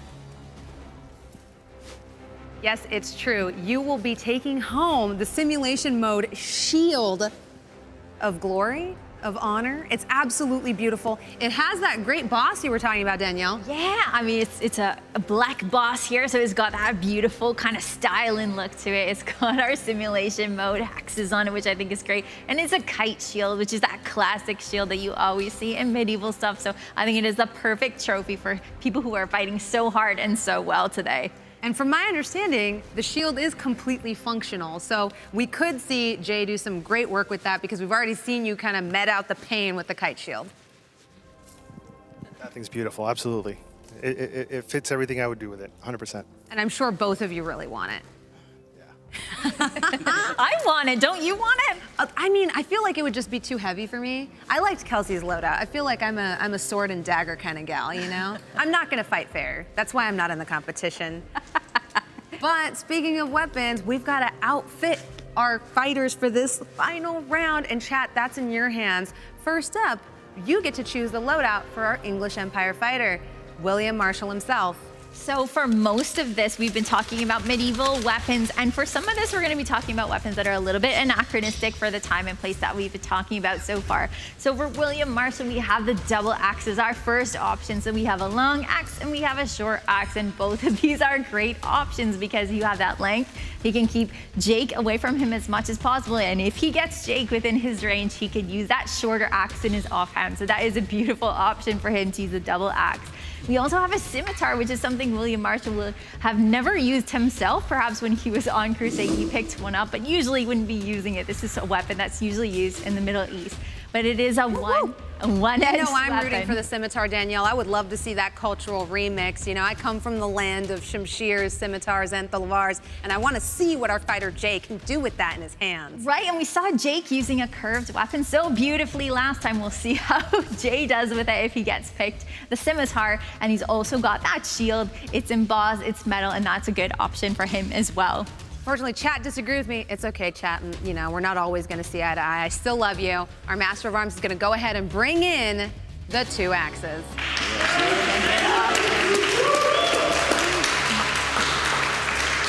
I can't wait to see what you do with these in the ring, Jay.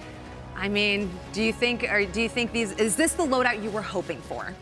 It's a fun loadout. We're just gonna see what happens. It's a fun loadout, he says. You know what? I think either way we're gonna have fun, but we can only do that if we've got some weapons in our Roos man-at-arms hands as well. Now, come on, chat, don't let me down here. The Roos is kind of who I'm betting on. So I'm gonna need you to pick a loadout that's gonna help lead them to victory. Let's get that loadout on the screen. Right, so speaking of anachronistic weapons, we have a dual falcata sword. So that means we have 2 falcatas, which are from Carthage. So this is not something that a Roos fighter would have ever seen. But this is cool because we have a curved weapon, but the curve is going in another direction. And again, he can use 2 blades, 1 in each hand, which is gonna be beautiful. Also, we have a great sword, which is something that you see in a lot of video games. This is something that you use with 2 hands. It's got a lot of reach. It's got 2 edges on it that he can use, but again, it's gonna be a bit slower because it's so huge. It's a 2-handed weapon. And he also could use the weapon that he had before. So these are all really great options for Jake. We're gonna see how it goes. You know, I know you said the dual falcata sword isn't from this era, but what's really cool about the Age of Empires game is that as your civilizations progress through time, so does the language, so does the culture, and so do the weapons. So kind of having this showdown between weapons from a different era and this one seems very apt. It's very cool. I mean, when we think about history, a lot of us want to think back to the ancient world, not just the medieval world. And so to have this as an option is really great. It's going to get more people interested in more history, which is what I'm all about. I think you're completely right because chat definitely wanted to see the dual falcata's Master of Arms. If you'll do the honors.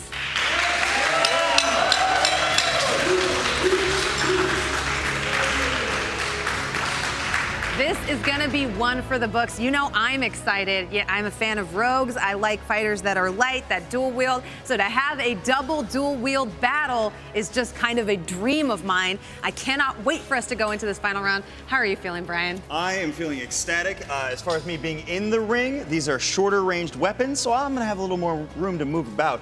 I do not envy our squires though that have to score this and keep track of all these double blow hits. It's gonna be insane. I think it's gonna be fast, it's gonna be furious. We are gonna see in the final round the English Empire face down against the Roos Empire.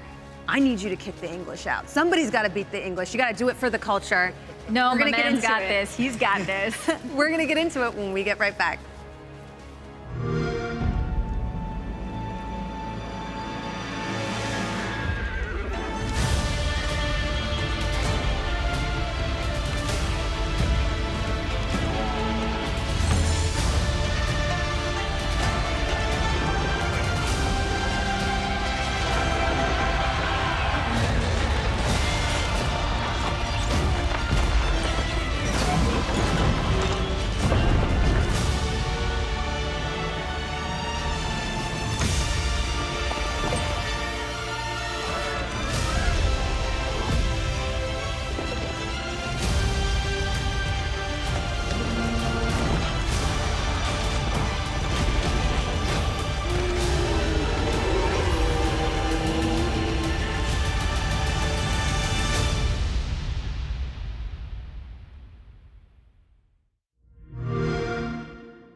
Welcome back to Simulation Mode Age of Empires 4 here on the Crown Channel. I am Jasmine Bular, your host, and this is Danièle Cybulskie. Thank you so much for joining me today. This has been an amazing showdown. I know, it's been so good. I mean, how often do you get to see history come to life like this? It's amazing, and we have such great fighters. As you mentioned earlier, they are great people, and they are so good at what they do. It's just been awesome.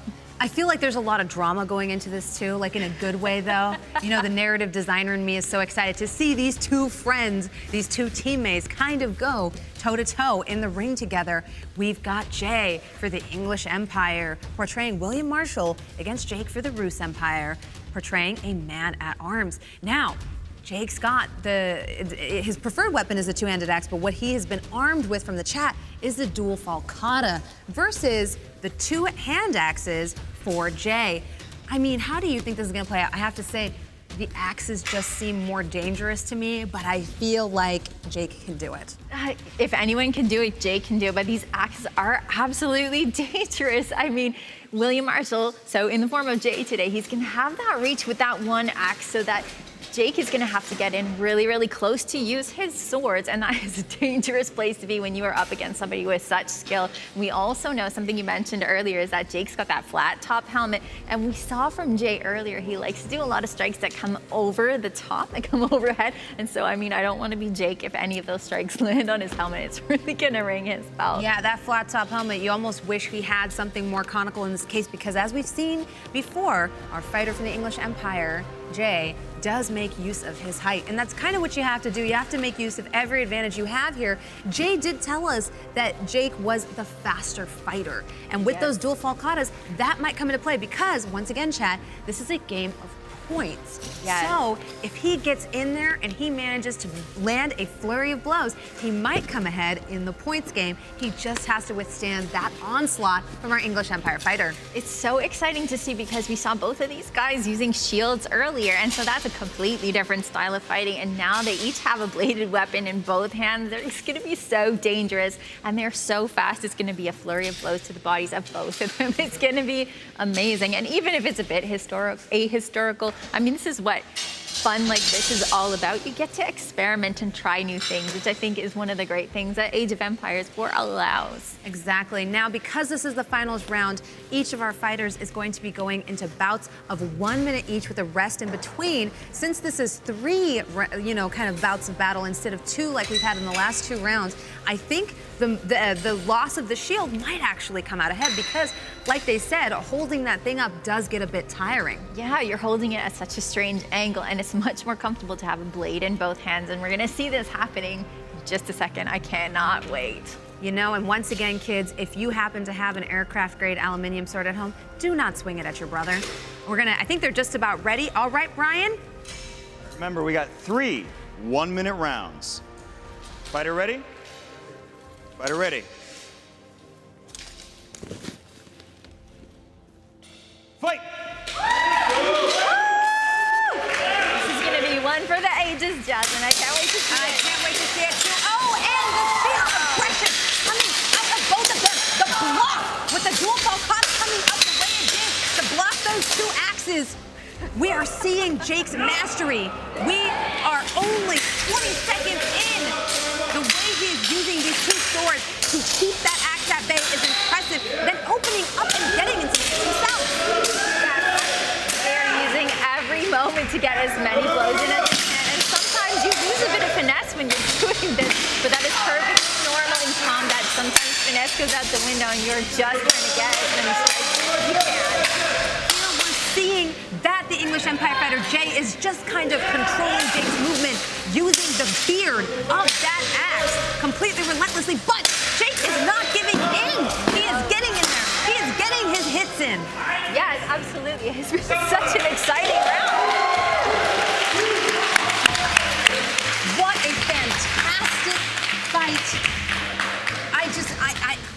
I'm speechless seeing the technique coming out of both parties. Right. The way Jake was wielding those dual falcatas the best he could to kind of keep at bay those axes. Now, the axes have a little bit more range, but seeing that speed come into play, the way Jay said it was really satisfying. Both of those came up and blocked some of those shots, and it gave him the opening he needed to get some of those hits in. This one's gonna be a tough one to call, Danielle. Oh, for sure, for sure. I don't want to be a person who has to count that many strikes. And one of the things that is really important when we're thinking about these 2 guys, that they have such close helms and they're moving so fast.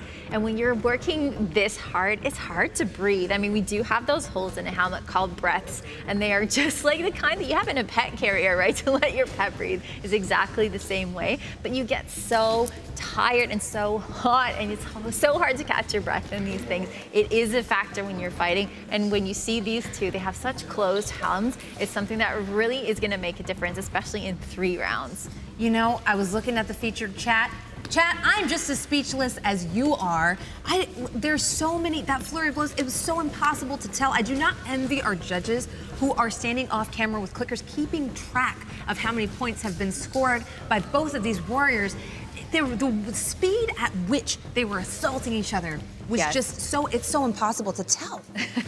They move so fast. And I mean, we were talking about this earlier, but people tend to think that, you know, if you are in all of this plate armor, you're very slow, where it's hard to move, but you can see the speed with which these guys can use. And they are using slightly lighter weapons, but I mean, don't make any mistake here. Like, this is a lot of work. The weapons are still heavy when you're using them this long. And even though they have a lot of mobility, it is a whole lot of work. Going into this second match, I have to say that if Jay can pull off that maneuver again, kind of commanding the movement of the Rus Empire warrior with the axe, he might have it in the bag. It looks like they're just about ready for us. Let's go to Brian in the ring. Okay. All right. Fighter ready? Fighter ready. Let's keep it up, gentlemen. Fight! And they are off once more. Round 2. It looks like Jake is kind of picking his openings here. Again, they're so aggressive. They are just going on the attack. They don't have the shield to hide behind, so you might as well just go for it and see how much you can press your opponent. We're seeing some decisive blows, crushing blows coming from Jake. They are currently entangled with each other. Just, you know, I see Jake picking every opening. In Jay's stance that he can find. Our Rus Empire warrior is fighting for his life. Yes, absolutely. And Jay is the one who has the longer reach. He has the longer arms. He is a person that is able to trap Jake's arms under the plate, and that's something that you can do when you're wearing plate armor. You are a little bit safer from blades, and you can sometimes trap them under your arms. This is something that Jay does quite a lot of, and it's really classic fighting that you don't often get to see unless you're looking at it close up. Oh, it looks like we are switching out weapons. We may have lost a lot of splinters on that one axe. Yeah, I think that hand axe was damaged in the last round, but our English Empire fighter is going to get back into the fray with that hand-and-a-half sword. How do you think that's going to come into play here? He's going to lose some of that command of movement. I noticed that our English Empire fighter, our William Marshall, was kind of using the beard of that axe. Jay is a very intelligent fighter to kind of control where our Rus Empire fighter was moving. You know, I did notice that for a second there, Jake was able to, towards the end, kind of begin dodging those blows and putting that distance between and then coming in to punish, once again, the same tactic he used against his old squire, Helena. Yeah, I mean, Jake is so good at reading his opponent and seeing what's happening and then strategizing. So that time is moving almost in slow motion for him in some ways because he's thinking so hard about what his opponent is doing. And you do see Jay is a very crafty fighter. He can use his axe. He can pull on the weapon of his opponent, no matter who it is, whether it's Jake or some other unfortunate, and he can sometimes disarm them with that, which is a very great strategy and something that he's trying to do. I don't think using this bastard sword, this hand-and-a-half sword, is going to slow him down at all. I think he's probably sitting pretty happy there, and it's something that you can use with a secondary weapon like an axe here. It's totally normal for someone trained as William Marshall was to use both of these weapons at the same time. It looks like our Rus Empire fighter is examining those falcatas. They have served him pretty well so far. I mean, we are coming into the third fight here. I'm feeling a little worried for them. They both seem a little winded. The sheer speed and force coming out of both of these men is just astounding. I know, and you can see that they're winded, but I don't think either of them are going to give an inch. I think they're really in it to win it. I think we're going to see a whole lot of aggression from them. Even if perhaps it might be slightly slower, I think we're going to see a whole lot of aggression from both of these guys. It's still going to be intense. We want to hear from you as well, chat. Now, I know Danielle was rooting for the English Empire. My money's still on the Rus, and I really do think Jake has a shot here, especially from that last bout we saw. It seems like he has figured out a strategy for this third fight that might go in his favor. He was kind of weaving in and out, using those video game tactics we were talking about, choosing his spots, and I noticed that gave Jay a little bit of pause in the middle there. He's such a smart fighter. He's such a smart fighter and so experienced. He's also a hot fighter. We can see that the squires are giving him a bit of water, not only to drink, but down the back as well to cool him down a little bit. He's wearing a lot of fur. It looks like he's refreshed, and it looks like our fighters are ready for us. We're gonna go back to Brian in the ring. Here we go. We have a weapon substitution for a weapon failure, bringing back William Marshall's longsword here. Fighter ready? Fighter ready. Fight! Here they go again. Now this is going to be scary for Jake because he's got so much range coming at him from Jay's sword. This is something. Excellent deflections coming out of Jake, however.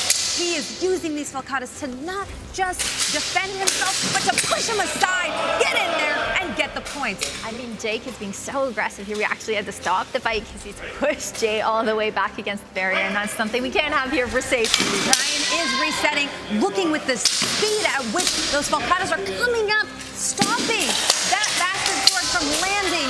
We see a couple of good blows from the offhand of Jay to the face of Jake. We are in the end of it now, down to the last 19 seconds. We are even seeing knees here. It is going all out. It's going to be hard to call who's going to win this one.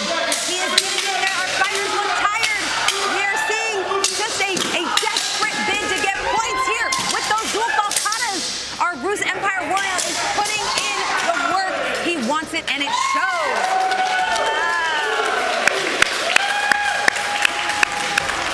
What an amazing showing. I don't think you could ask for better from two combatants than we saw here today. That was amazing. That hug at the end really tells you everything you need to know about these competitors and this sport. That was a wonderful show. I cannot understand how our judges are going to deliberate and come out with a result on who is the victor. But we're going to find out when we come back.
Welcome back to Simulation Mode, Age of Empires 4. We just saw the Rus Empire face off against the English Empire.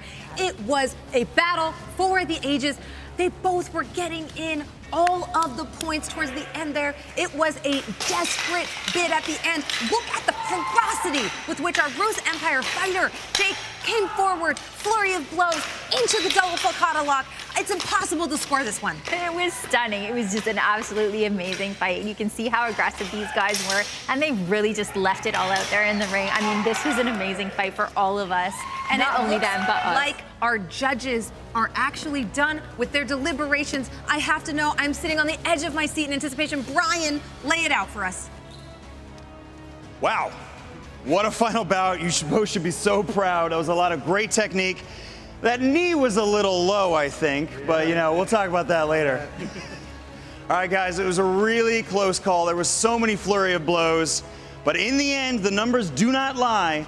The winner and the first champion of Simulation Mode, sponsored by Age of Empires 4, is England.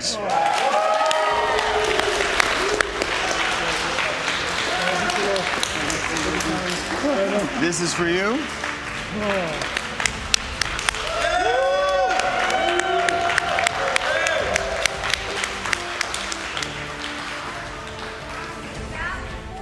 Ages, you did amazing out there.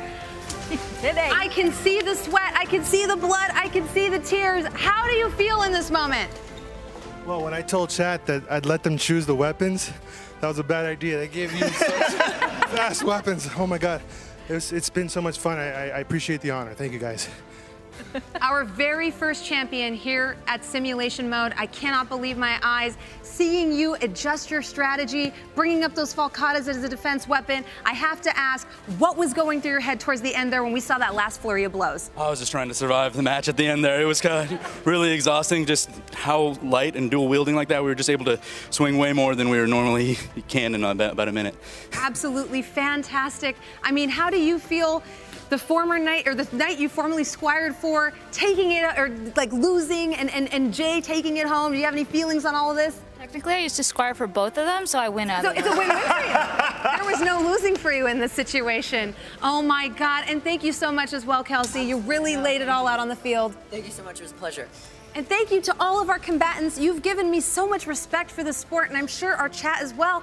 Chat, thank you so much for being here, for joining us. We saw your energy in the chat, in the featured chat. Thank you so much. And thank you, Brian, for being our Master at Arms. It's my pleasure. I just want to thank all the squires. I want to thank Alex, my Master at Arms, Aria Hume for painting the shields, Tony Swan for making the weapons, James Brooks, Blake Gentry, and everyone who helped make this possible. Thank you guys so much. Definitely. Thank you so much, Danielle, for providing your historical expertise. We couldn't have done it without you. And thank you so much to the Age of Empires 4 community, to the Twitch community that came through on the Crown channel. We appreciate you, and we can't wait to see you next time. Shall we give them one last huzzah? Let's do it. 3, 2, 1. Huzzah!